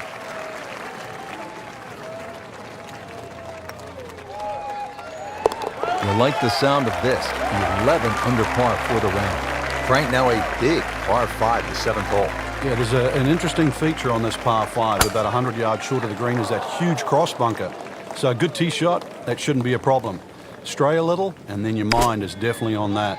So from the rough back to the fairway, that's the right way to go. Yeah, didn't take the bait, and at least now he's only going to play the price of a poor tee shot. Still got a good chance, though, getting away with par. Now to the par 3, 8, and Frank, what's the best way to go here? Hit your best, and then you look. Rich, it's gone. In the hole. You do not see that every day. That, folks, is a hole-in-one. Wow. Into the tall cabbage. That ball is swallowed up. Second shot coming out of the rough here. On the green, and a chance for birdie. He's made it. Excellent front side, trying to keep it going here on the second 9. He's just playing beautifully, hitting so many good shots, giving himself so many opportunities. Can he keep it going? Wow, Frank, look at that one run out. Just blistered that tee shot. Well, that has to be 325 if it's an inch. As this putt for birdie. Stacking birdies, that's how you put a score on the board. So 2 straight and headed in the right direction. Frank, here at the 11th, that is a massive bunker guarding the front right side of this green. And every now and again, a tee shot plugs in there, making that second shot just absolutely horrible. Frankie seems to have found something. Already 2 birdies in a row and now another chance. It's all starting to flow here. This is really important. He's starting to play well, so finish it off here for 3 in a row.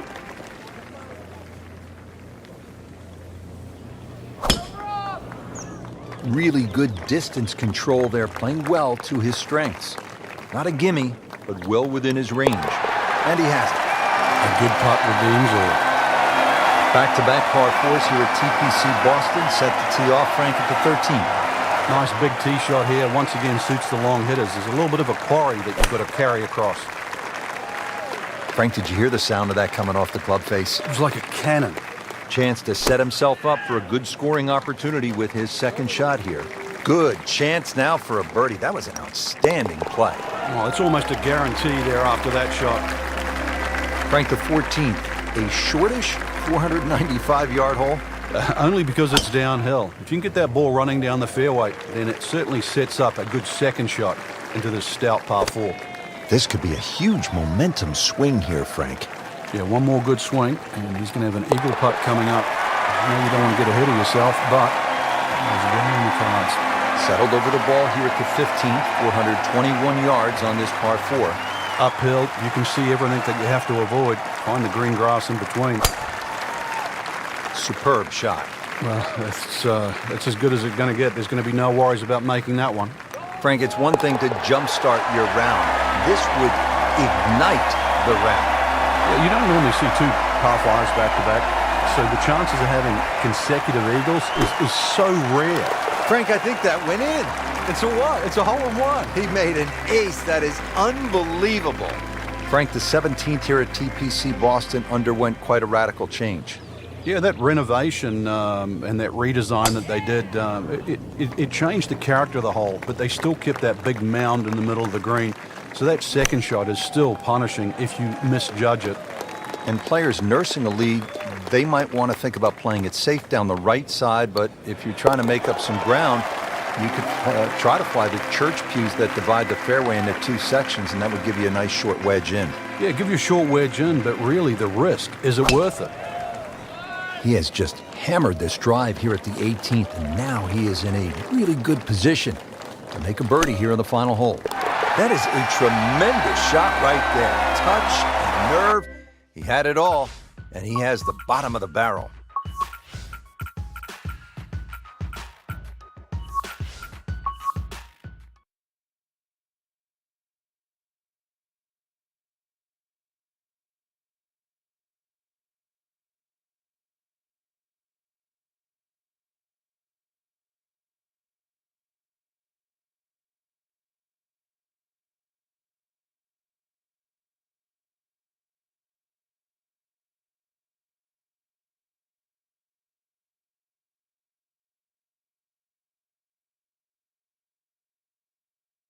This is EA Sports coverage of the PGA Tour. We're at one of the premier stops on the PGA Tour in Orlando, Florida. It's the Bay Hill Club and Lodge, the house that Arnold Palmer built. Rich Lerner alongside Frank Nobilo for Golf Channel and EA Sports. And Bay Hill, of course, the Arnold Palmer Invitational has been really the staple. And it is in. Amazing. Amazing. Back to the second hole here at Bay Hill. Frank, long par 3. And that green slopes so much from right to left, so you can actually use the contours of the green here. Well, that is an exceptional shot on the green and in position for a birdie. Yeah, that's a formality now. Frank, this is the kind of start every player wants. Yeah, swinging it well. Certainly hitting the ball in the right place there, and the other good thing, too, he's actually putting well. Oh, can't hide the flagstick from that man. Just needs to keep it steady here over the putt. -5 early. Rich Lerner alongside Frank Nobilo. 4th hole is the first par 5 on the golf course, Frank. Very scoreable. 2 bunkers down the left, the first of which takes 330 yards to get it past that. Definite birdie hole, maybe even a chance for Eagle to really jumpstart the round. He's hit it very close, and he will have that, Frank, for an eagle. Amazing how quickly the round changes. He'll quickly pick up 2 shots on the field. Frank, at the 4th, we pulled the hammer out. Here, maybe it's a scalpel? Well, it just depends. A little trailing breeze. A drive is not always a bad play here. 367 yards to the front. There's a little kick forward. So, wind behind your back, almost worth a go. Starting to put up some really impressive numbers. How about 8 under par with yet another birdie? Nice long tee shot there and a good lie, Frank. Frank, no reason here to think we're going to see anything other than another good shot. Yeah, in a great flow, and golf like this looks easy. Always like to get to double figures under par. 10 under already. Breathing a sigh of relief. You made it through the par 5 without getting wet. Now you're at this par 3-7. It's in! He made an ace, Frank. Can you believe it? Wow.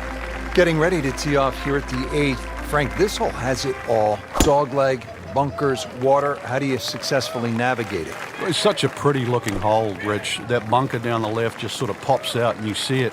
So you can either work it off that to the right, either that or just aim a little right. But be careful of those trees on the right. That's a 3rd birdie on the day. Final hole now of the front side. It's a 474-yard par 4. And Frank, you've played it before. What works best here? Well, ideally a nice little draw off the tee. The hole's quite weird because the tee shot shapes to the left and yet the green goes the other way. Chance to close out the front side here with a birdie.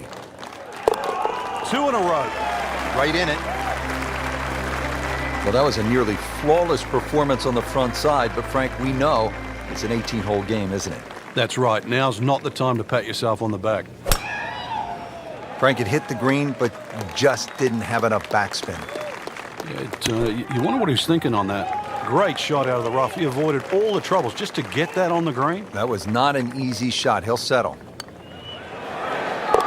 Just an amazing display. The records continue to fall. Now to the par 4 11th, just a shade under 440 yards. Where are the difficulties here, Frank? The water down the left, but the hole keeps going that way, almost in a semi-horseshoe fashion. 2 bunkers down the right, they always catch the stray tee shot, but once again, you don't have to hit driver here. You've got to get that ball in play. Boy, this would be nice. A 4th consecutive birdie. Heating up. Long out of fingers. Frank, the par 5s here at Bay Hill so important. What's the 12th like? 570-odd yards. Tee it high, let it fly. Frank, right where you want to be. Wouldn't be better if it was on a tee. Frank, he could make eagle right here with a really good approach shot. Yeah, well within his reach, too. Rich, we'll just sit back and relax here. I think we're going to see perhaps a very good look at eagle coming up. Be safely on deck. Frank, that is how it's done. Yeah, take a gross of those. That is a lesson in itself. And now a chance for eagle. Just sensational golf, and he finishes it off with an eagle. Frank, one of the things I like about Bay Hill is it requires you to hit clean, strong golf shots, and here's another case at the par 3 14th. It's more than 200 yards. Another one, really, you've just got to play it through the air. You can't play this like an Open Championship run-up par 3. You must fly it onto the green. At the 15th hole now at Bay Hill, this is a massive dogleg, Frank. Yeah, if you're a Bubba Watson type player and you can move the ball around, you can move it left to right, that'll certainly help the tee shot. If you're average Joe, though, just hit it down the left. Take your medicine. This one just requires a little bit of focus. Good putt. The Bay Hill Club & Lodge features a really exciting finishing stretch. 16 is a reachable par 5. You'll see eagles and birdies there coming home. 17, a very difficult par 3 over the water. The bunker is there. Takes an excellent shot. And then 18 is all you want. We know that with the water in front. That second shot, which comes over the lake, and that's a hold-your-breath moment. It is a great finishing 3-hole stretch at Bay Hill. Good scoring opportunity right here from 125 yards or so. That is classy. Yeah, a chance of going in. Has it. Good putt right there. Frank, the 18th here at Bay Hill. This is a chance to be a hero, but it could all go horribly wrong, couldn't it? Yeah, this is another hole and a great example of it's never over until it's over. Frank, this is the moment of truth. In so many rounds here at Bay Hill, the second at 18. The best way to put it is it's the most rewarding second shot you'll get on Bay Hill relative to the rest of the people playing. Frank, that was just a dazzling display of golf today.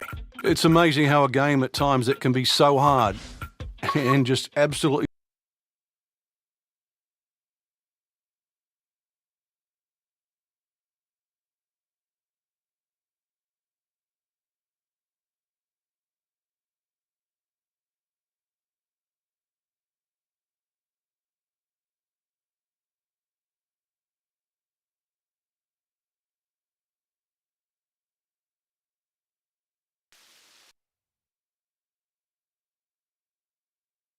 This is EA Sports, PGA Tour coverage coming your way. This is Rich Lerner alongside my colleague Frank Novelo for EA Sports, calling all the action for today's event. We are here at Wolf Creek Golf Club. It's located in Mesquite, Nevada. Frank, if I didn't know that it was Mesquite, Nevada, I think we landed on the moon and they built the golf course here. This is just mind-boggling. 100 years ago, you couldn't build a golf course like this here. Obviously, all the equipment needed, but in the end, it's wonderful. It's an absolute playground for anyone that sort of loves to play the game. It is desert golf, obviously because of the terrain, but the green oasis that cuts in between is each hole. It just sort of gives you a totally different experience because you keep having to remind yourself you are smack bang in the middle of the desert.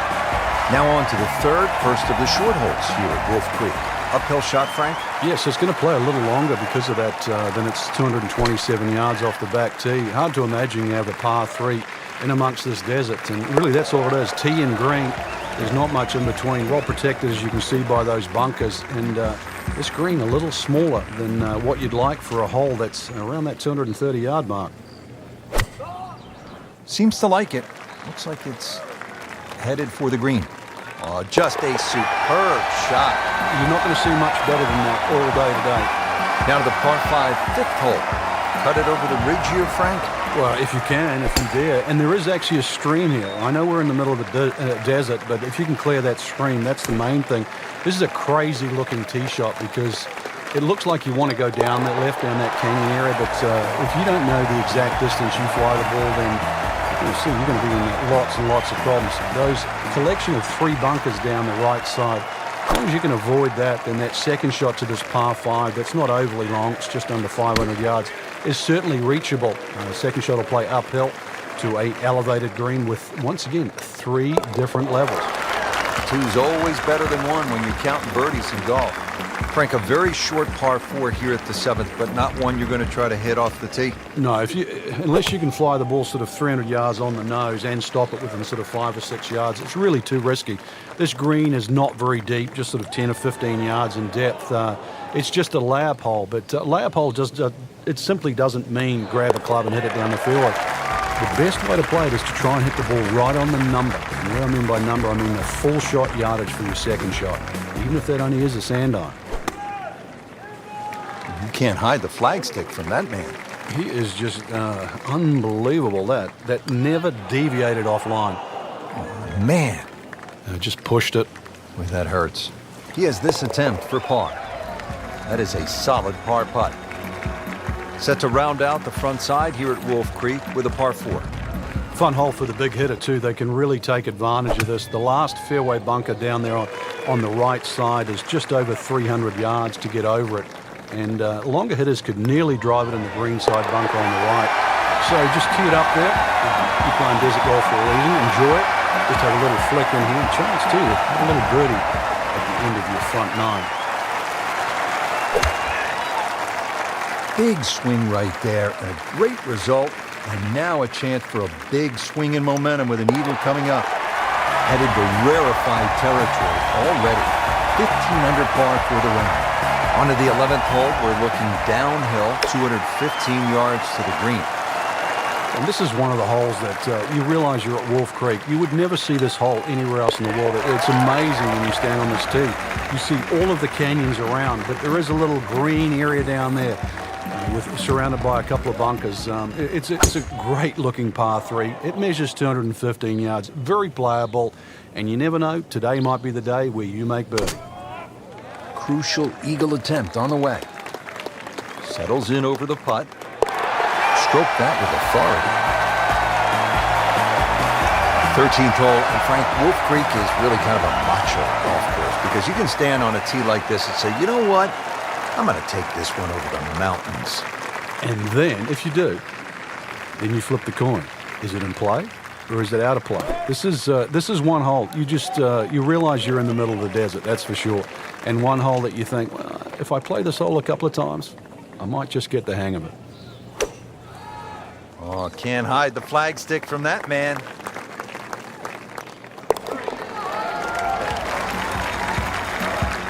Frank, describe the layout here at the 14th hole. It's 444 yards, and what a beautiful hole. It is, and it's a beautiful view. You see everything from the top of that tee there. It's a hole that keeps bending to the left. There's enough bunkers down the left there to actually take your eye. That's where you got to fixate on something in the distance that's a much better line than worrying about that wall of sand down the left side. Starting to heat up now. Back-to-back birdies. Well done.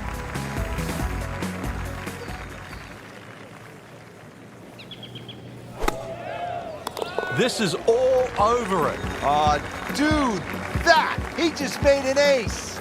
From a short par 3 to a short par 4. Just 393 yards here at the 16th, Frank. And when you stand on this tee, this hole looks anything other than straight. Goes to the left and comes back to the right. But if you can just fixate at the green in the distance, it's going to look like a relatively straight par 4. And that's the way the hole should be played. Look at those first 2 bunkers that you see and just try and split those. Good tee shot here and nothing more than a wedge left into the screen. Simplify it. That's the key. So a par 5 late in the round, Frank, you'll want to take advantage. And you want to take the risk too. A good tee shot that's within reach. It's too tempting not to go for this green. It's big enough.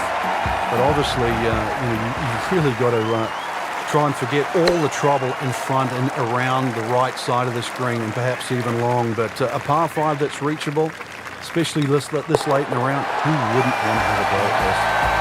Great too. Beautiful. Frank, that was an impressive round out there today. Couldn't agree more, Rich. We've seen some great shots out there, and I'm excited to see how the rest of this tournament plays out.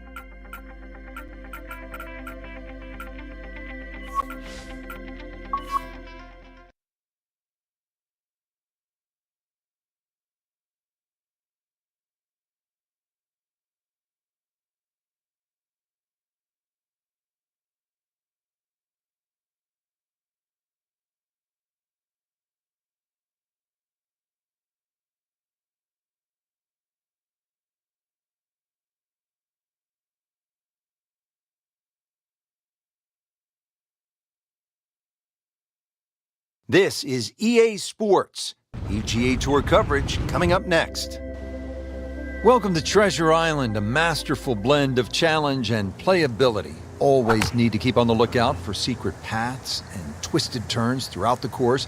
You never know, maybe even some hidden treasure. This is unlike anything we've seen, Frank, in all our travels around the world. I'm Rich Lerner, and my partner for EA Sports is Frank Nobilo. -1 in the early going. Rich, they're trying to ransack it. That ball's heading our way. Is that a golf shot or a cannonball? Duck! Look out!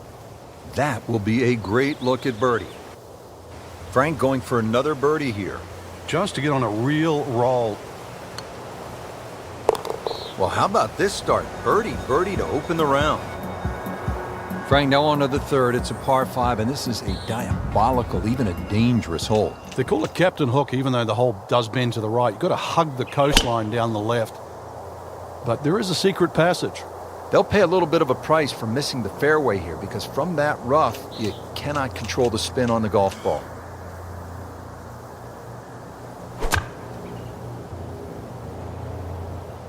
See if he can clip this one perfectly, drive it in there from about 120 yards. What was he thinking there? I have no earthly idea.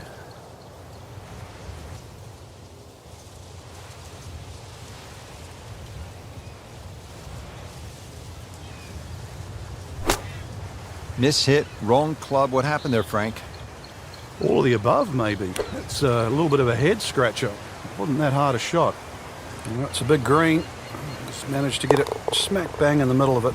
So quite a bit of that good work after the birdie run is undone with the double bogey here.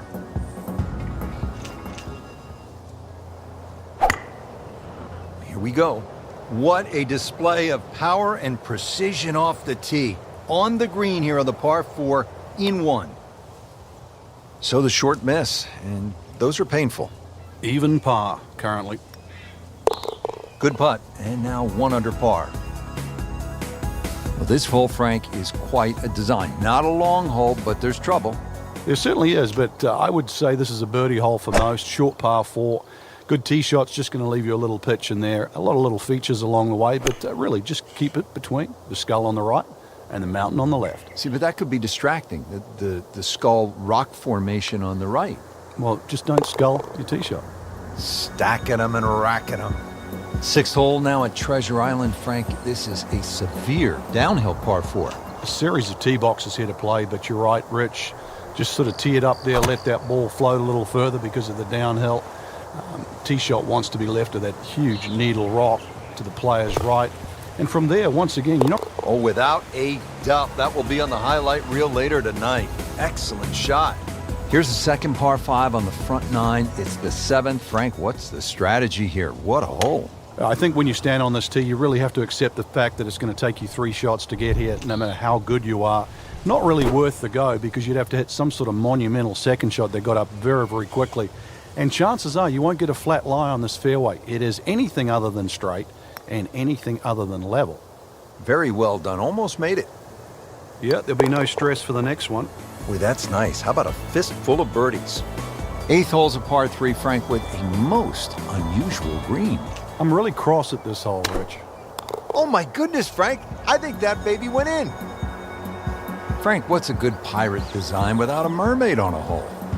You're exactly right, Rich. Rounding out the front 9 here, mermaid on the right, fairway to the left, and a shipwreck behind the green.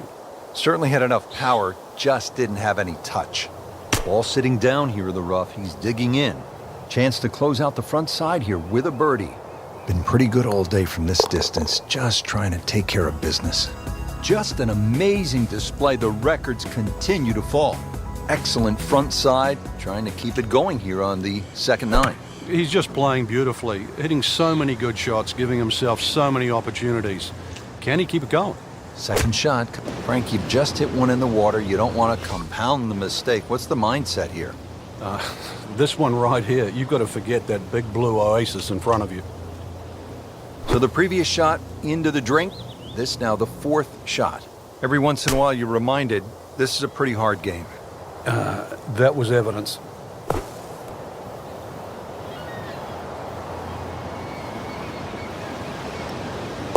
Now at 5 under for the round.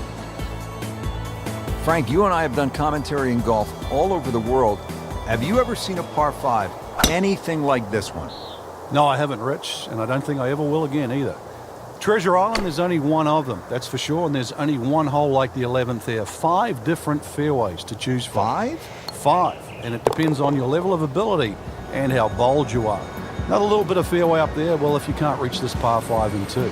But if you're really, really game, you go down the thinnest, longest right side, and you can and will reach the par 5 and 2. Setting up for an approach shot here. Frank, if you make a hole-in-one out here, do you get to claim the land as your own? No, but you know, on a PGA Tour event, they give you a car. Here, they give you a pirate ship. Frank, this is an amazing hole. The par 5 13th. First chance eventually to get to Volcano Island, but also a chance to make a huge number here. So much trouble. Well, you can see why, too. There's trouble all over the place here, Rich. Fairway really is down the right side. And then it depends on how far you hit that tee shot. For the multiple of choices with the second, do you go all the way down there? Do you even try and reach the par 5 and 2? Or do you skip across to the other side on the left? And then faced with a lengthy third shot. All those decisions abound on this par 5, just under 600 yards. How about that shot? From that lie to get it that close, tremendous effort. Well, in the words of the late, great baseball commentator for the Yankees, Phil Rizzuto, It's time for Holy Cow, Whitey. That's 11 under par. Wow, Frank, he is dialed in. Yeah, that was just some shot on there. Easy birdie. And that's a birdie. Frank, the climb continues here at the 16th. Tricky, especially off that tee. You can see there's trouble there on the left. Devil's elbow. That's why it's called that, Rich. Aim a little far left, or don't find the landing strip, and you will pay a severe price on this dogleg right par 4. Plus, the green is just sort of cut right into the side of the volcano. 13 under on the day. Now to the par 4 17th. 366 yards from the back tee here to the middle of the green. Not much room for error here, Frank. Yeah, it mightn't be long, but the price you pay if you're offline, especially to the right, you pay with your life. Hold on, grow some teeth. Get down. Well, you couldn't ask for much more than that, except to make it. Frank, this is a nice run right here. Oh, yeah, and this is very makeable, too. Excellent chance for 4 in a row. Standing on top of the world here at the 18th, Frank, at Treasure Island. Tee box situated right at the lip of, just a volcano, that's all. How do you survive this hole, Frank? Well, you've certainly lost all thoughts and memories of Buccaneers Bay because this is a huge putt. It's in. So for my partner, Frank Nobilo, and all of us here at EA Sports, I'm Rich Lerner saying so long for now from Treasure Island in the South Pacific.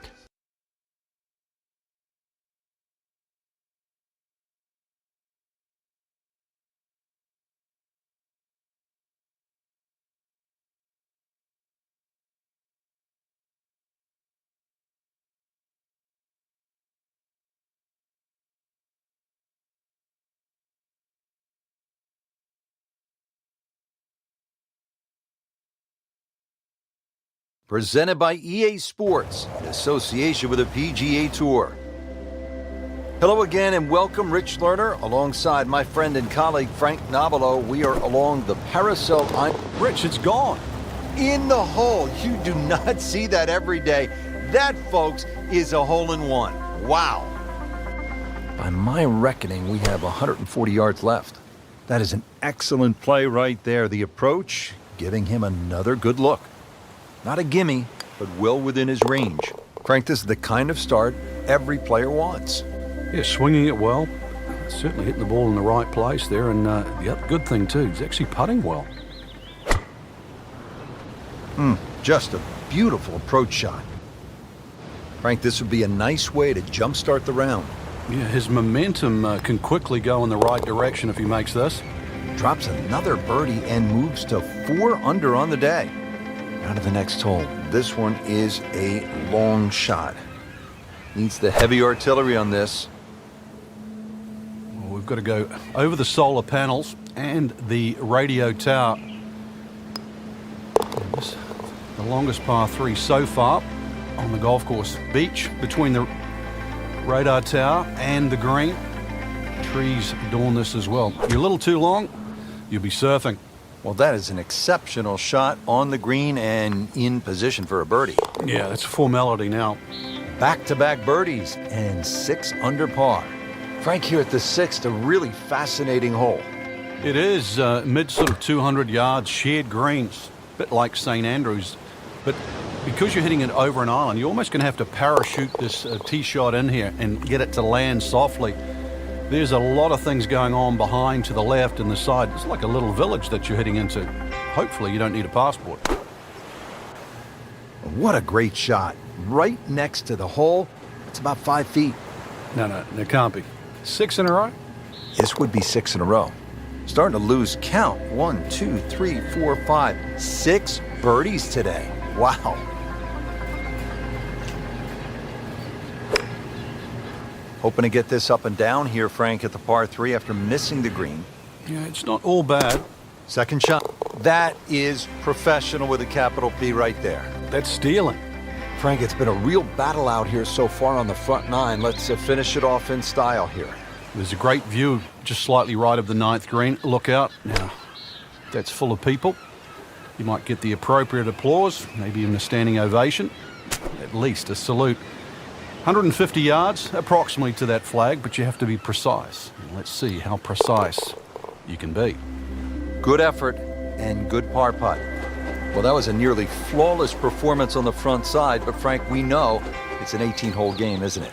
That's right. Now's not the time to pat yourself on the back. Well, it was almost like that's what he wanted to do, but why would you want it to run over the back? Remember, out of the rough. Expect the ball to jump forward a little bit. And he's made it onto the green now. Just a tap in to finish the hole. Did the job right there. Now the tiny little 11th hole here at Paracel Storm, Frank. The scorecard gives it 125 yards, Rich, and we know we're going across the bay there, but really this is an excellent chance to increase that birdie-bogey ratio.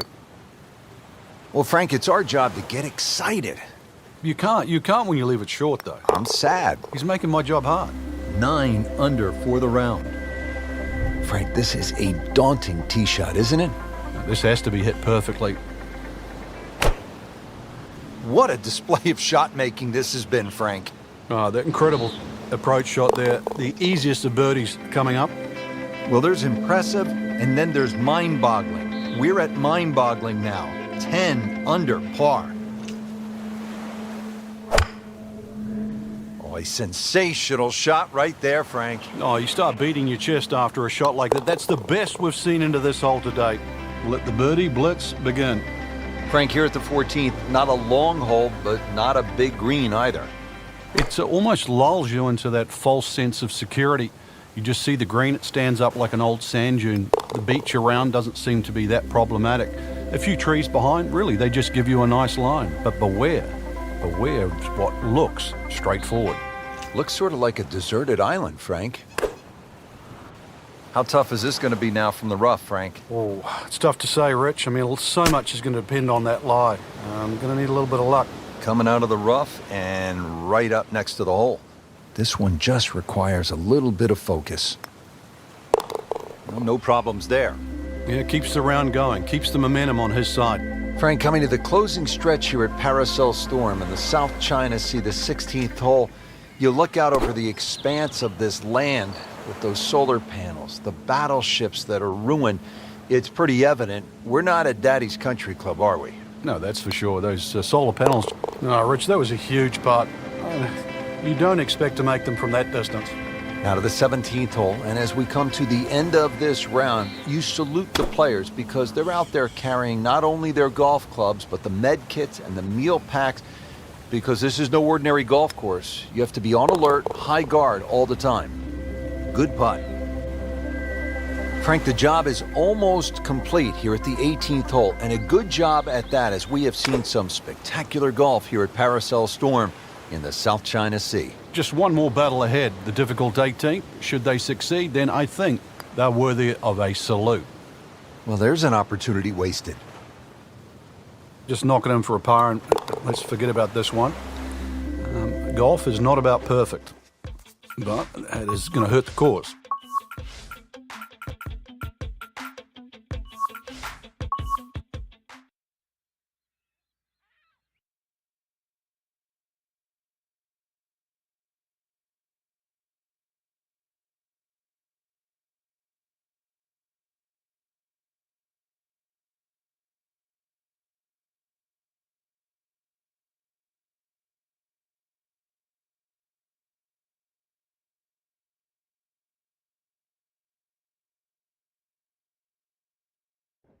Presented by EA Sports and the PGA Tour.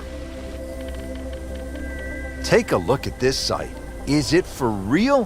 Frank, I've never seen anything quite like this as we get set to call it for EA Sports. Rich Lerner behind the microphone, and we welcome you to this par 7. No way! He holed it, Frank. Great pitch shot. Frank, this requires one good, solid shot. Your driver might be too much, given this altitude, so you just have to lay back a little bit. So, Frank, our first par 3, it's the second hole, and that green is kind of lonely out there. Plus, it's built up a little. As you can see, nearly a perfect circle. Hole is 285 yards, and the two bunkers in front, really, they're not that bad. They'll save a shot, really, from sort of bouncing elsewhere. But really, anything on the green you'd take right now. 285 yards, that's a long poke, but again, it is downhill, 36 feet downhill to that green. Oh, can't hide the flagstick from that man. And getting ready for the putt. Nice solid start to the round. Tee to green looks to be in command. Yeah, it's surprising. I thought he might have been a little shaky out of the gate, but certainly proved me wrong. Good tee shot, good lie, and now a good chance to take advantage here on this hole. Frank, this is a position where a player is absolutely licking his chops here. Good chance to make a birdie. Yeah, this is when this game just looks like fun. Oh, do that! Frank, I have never seen anything quite like this. The par 3 fifth. All right, Frank, let's see what he does. Yeah, blind tee shot. What was he thinking? Well, just needs to refocus right here. Out of bounds on that last shot. Needs to keep this one in play. Third shot now after having gone OB. Well, once you hit double the par, it's time to just pick up and move on. Well, Frank, in golf we see shots over bunkers, certainly shots over lakes, water hazards, what have you. But it's safe to say this is the first time we will have seen a shot over a moving train. The only hole that really comes close to this, Rich, would be the 17th hole at St Andrews, where you're hitting over the railway sheds. But this is a physically moving railway. Plus the arches to be taken into consideration. Normally, a hole of this length, big advantage to a longer hitter. The longer hitter has to watch out for the top of those arches. If you catch one really good, well, you might just actually catch the arch. You might need to hop on that train because this is a long hole at 625 yards, this par 5 sixth. Frank, our featured player, a bit wobbly of late. This is an important approach shot. It is. Time to just hit the brakes, do a little reset. Things aren't completely lost yet. Start to get back to that positive frame of mind. Now to the very long par 5 eighth hole here at the Canyon. How long, Frank? Over 700 yards, Rich. I thought it's the Olympic Club at the US Open a couple of years back when they made that par 5 700. I thought that was as long as it could be. No, we can even exceed that. Miss the canyon on the left, avoid the rock wall on the right. Well, I don't know if you can reach it for 2. But these boys, if they push the button down and mash it, you just might be one of the first to do it. Standing on that tee saying, don't hook it, don't hook it. Dropping like dominoes out here. 6 under par, another birdie. So, Frank, it's more than 600 yards, and you would think, well, wait a minute, there's no way this should be a par 4, but because it of what shouldn't be, Rich. But because of the elevation and the altitude, it's playing, what, in the high 400s, somewhere in there? It's still downright mean. It is. It's mean. And take 2 of your best shots to get home. Rolling, rolling, rolling the rock, Frank. Oh, and yet another birdie, Rich. Beautiful stroke. Just a superb performance on the front side. He's hoping to keep it going here on the back 9, Frank. The game is so much easier when you're swinging well, putts are going in. Really, you've just got to keep out of your own way. Wow, Frank, he is dialed in. Yeah, that was just some shot on there. Easy birdie. I've heard of being on the zone, but this is he's just making it look so easy. Just sensational golf. I mean, he is knocking down every flagstick right now. What a performance. That is classy. They had a chance of going in. Standing over this putt, concentrating on the read. Always like to get to double figures under par. 10 under already. Now to the par 3 12th, Frank, and obviously there is trouble yet again on the left, and if you miss it to the right, you're not going to be pitching off of a soft piece of grass. No, you're not. Fortunately, though, this is the shortest of the 4 par 3s here at the golf course. Left long, in trouble. Fortunately, that bunker might save a few shots from going to what would be an even bigger problem. But at that yardage, there is a chance to make 2. It's not a big target, but anything on the putting surface really is going to give you a birdie opportunity. Crucial eagle attempt on the way. Just an amazing display. The records continue to fall. So back-to-back par 5s, 14, Frank. I've heard you describe holes before. Have a go at this one. I'm curious. Go ahead. Frank, what's the key? You just hit one OB.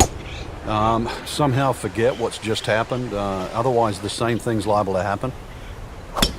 This will be the 3rd shot after being penalized for going out of bounds. Oh, man, not a good shot at all. It was wicked.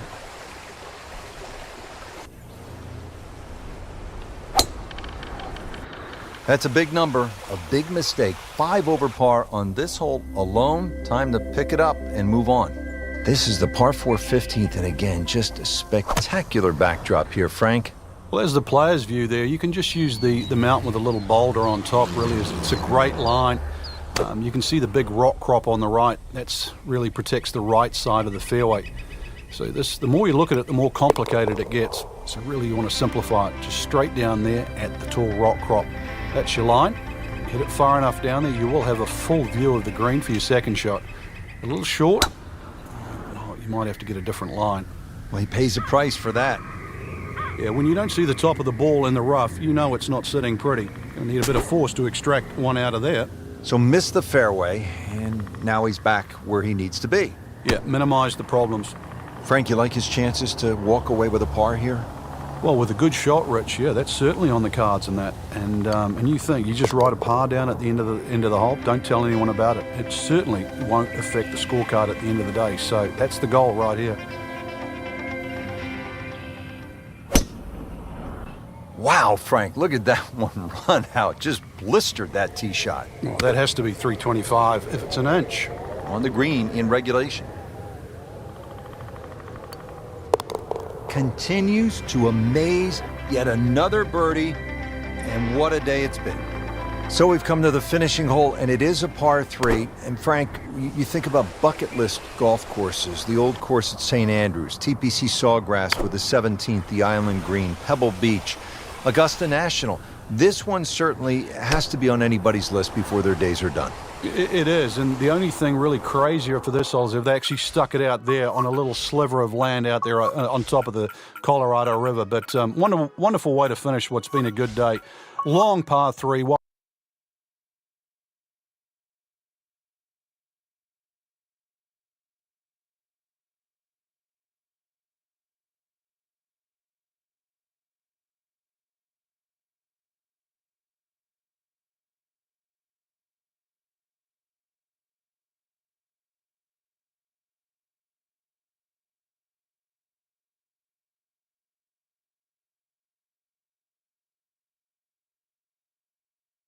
EA Sports is proud to present today's PGA Tour coverage.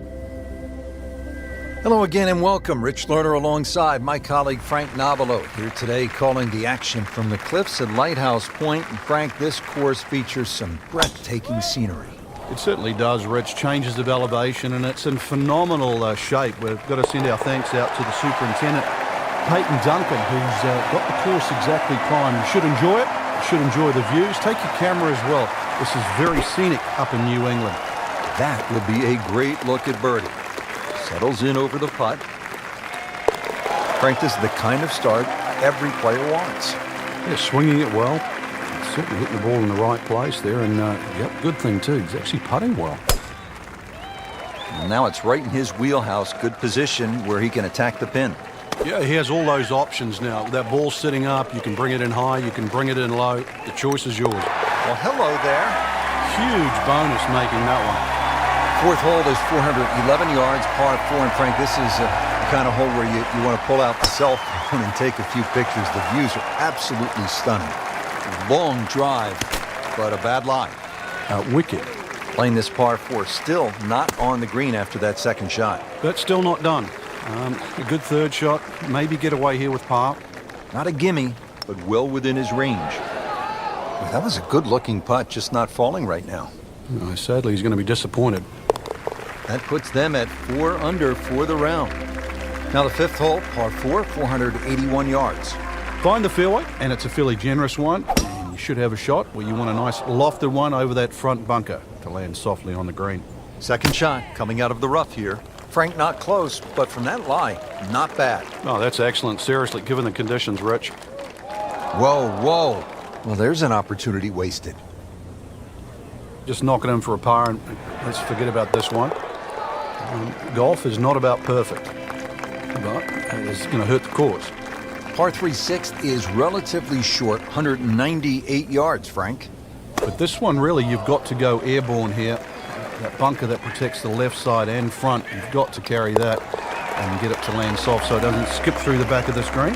Par 4 seventh here at Lighthouse Point is only 370 yards. Frank, are you unhappy if you walk out of here with anything other than a birdie? I think we'll see all sorts of different scores here, Rich. If you hit the fairway, then obviously you're definitely going to be looking at birdie. But you stray or hit the wrong club off the tee, that's really what this hole's about. It's about club selection. You can hit a multitude of clubs off this tee. Frank, I think that went in. It's a what? It's a hole-in-one. He made an ace. That is unbelievable. We move to the 9th hole, and we begin to go inland, Frank. I'll miss some of the views along the ocean. I won't miss the nerves with the potential of a golf ball sailing off. It's in the hole. Just a sensational shot right there. So 9 holes down here at the Cliffs at Lighthouse Point. Rich Loader alongside Frank Nobilo. Checking out this 10th hole, Frank. Is this a typo? 592 yards, but it's a par 4, not a par 5. What gives? The reason why that tee shot's severe elevation, so we can at least sort of chew 30 or 40 yards off that number, but I'm not saying this hole's short, that's for sure. So that bunker just at the start of the field on the left certainly comes into play. The other feature, or interesting feature here at 10, is the shared green. This green shares that little piece of property with 13, just divided by that little pot bunker in the middle. Frank, how rare would this be if this putt drops? Well, this is I'd like to say once in a lifetime, but on the odd occasion we do see back-to-back eagles, but it certainly is something to watch. Oh, that was sweet. Straight down the middle. Frank, this is a position where a player is absolutely licking his chops here. Good chance to make a birdie. Yeah, this is when this game just looks like fun. Bunkers don't seem to be in play. The only thing you're really looking at right now is just the flag. You'll love them, the birdies, and that's another one. Now to the 13th hole, and Frank, this could make you quake in your soft spikes. 702 yards? Par 5, it might be a par 6 or a 7. Well, I think a few people will make 6 or 7 here. You're right. This is a rarity in golf, 700 yards. So forget about any thought of even getting close to this par 5 and 2. Plus, just to add insult to injury, the 2 bunkers off the tee are perfectly placed. They're about 298 yards, smack bang in the middle of that. I doubt you can get past those, but you need a good drive, really, to try and leave yourself a short third shot. Just drip that in. Well, it's 4 1/4 inches. Use it all. The round continues at Lighthouse Point, and Frank, the 15th hole is a par 4, only 387 yards. And that one lands in the first cut, Frank. Interesting choice coming ahead here. It'll be interesting to see how... Ooh, what a shot right there. Beautifully done. And another fun hole here at Lighthouse Point. It's the last par 3 on the back 9 as we begin this closing stretch. 241 yards downhill, par 3 16. Superb shot. Well, that's as good as it's going to get. There's going to be no worries about making that one. 17th hole is another par 5, 613 yards. Frank, how do you play it? Only the longest hitters can get here in 2. It's 2 big hits, that's for sure. S-shaped fairway, so if you can't reach the par 5 and 2, you can still plot your way down there for a nice little pitch, and really great opportunity to get one back off the scorecard. Frank, as we arrive here at 18, I'm thinking about what we so often hear up here in New England. You can't get there from here, or can you at this par 4 finishing hole? Didn't hit it in there tight, but still with a good chance. Yeah, if that's his worst shot at the end of the day, then I still think he's played well. Been pretty good all day from this distance, just trying to take care of business. Good putt. Frank, they gave us a great show today. No, they certainly did. Course played well. You got what you deserved out there. Some outstanding performances, and for our entire team.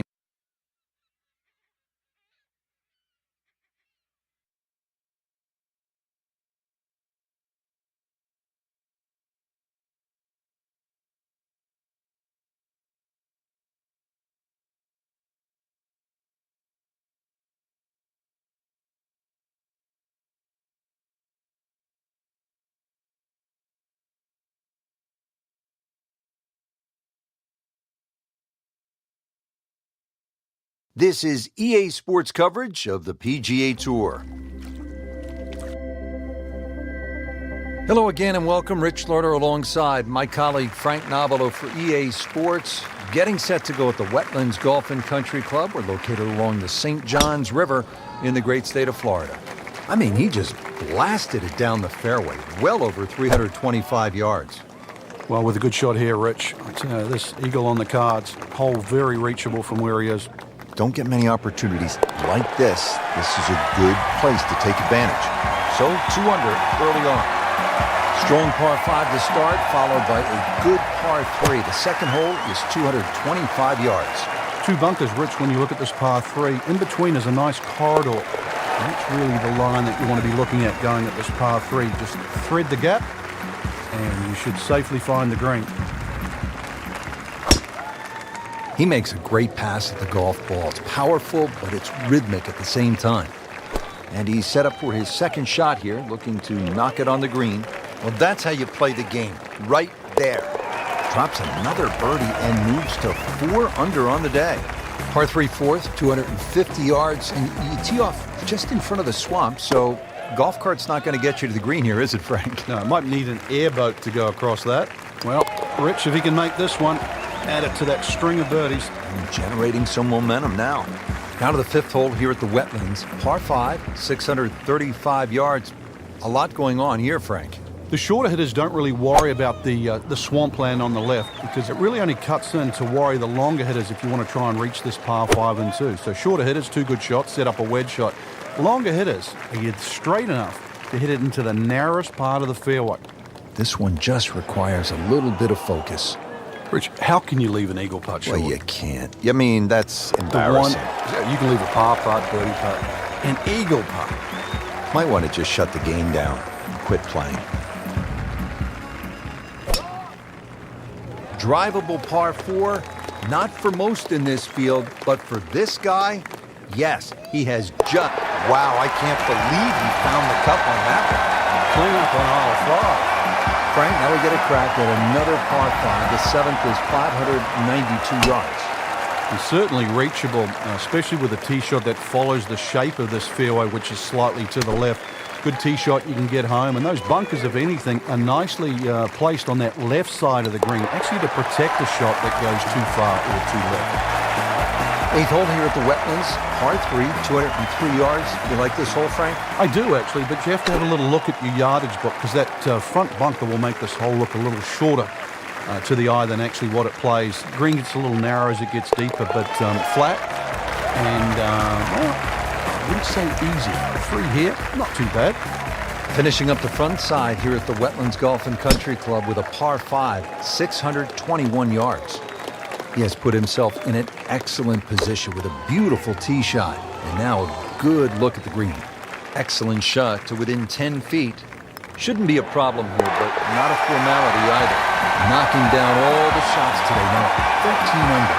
Well, that was a nearly flawless performance on the front side, but Frank, we know it's an 18-hole game, isn't it? That's right. Now's not the time to pat yourself on the back. That is a gorgeous shot inside of 5 feet. Count it as 6 birdies for the day. Par 4 11th hole, 443 yards. Frank, what's the best way to play it? Nice straight drive off the tee, then really reduces this par 4 to size. When those bunkers short and left don't... If you hit enough shots, every now and again, one's going to go in. Crazy, crazy game. Par 5 12th here at the Wetlands Golf and Country Club is 576 yards. First par 5 on this backside.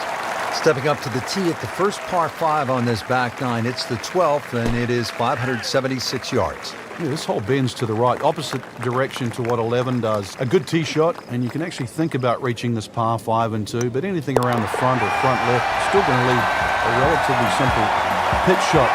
So when you stand on that tee, think of birdie at least here. Safely aboard. Frank, it's one thing to jumpstart your round.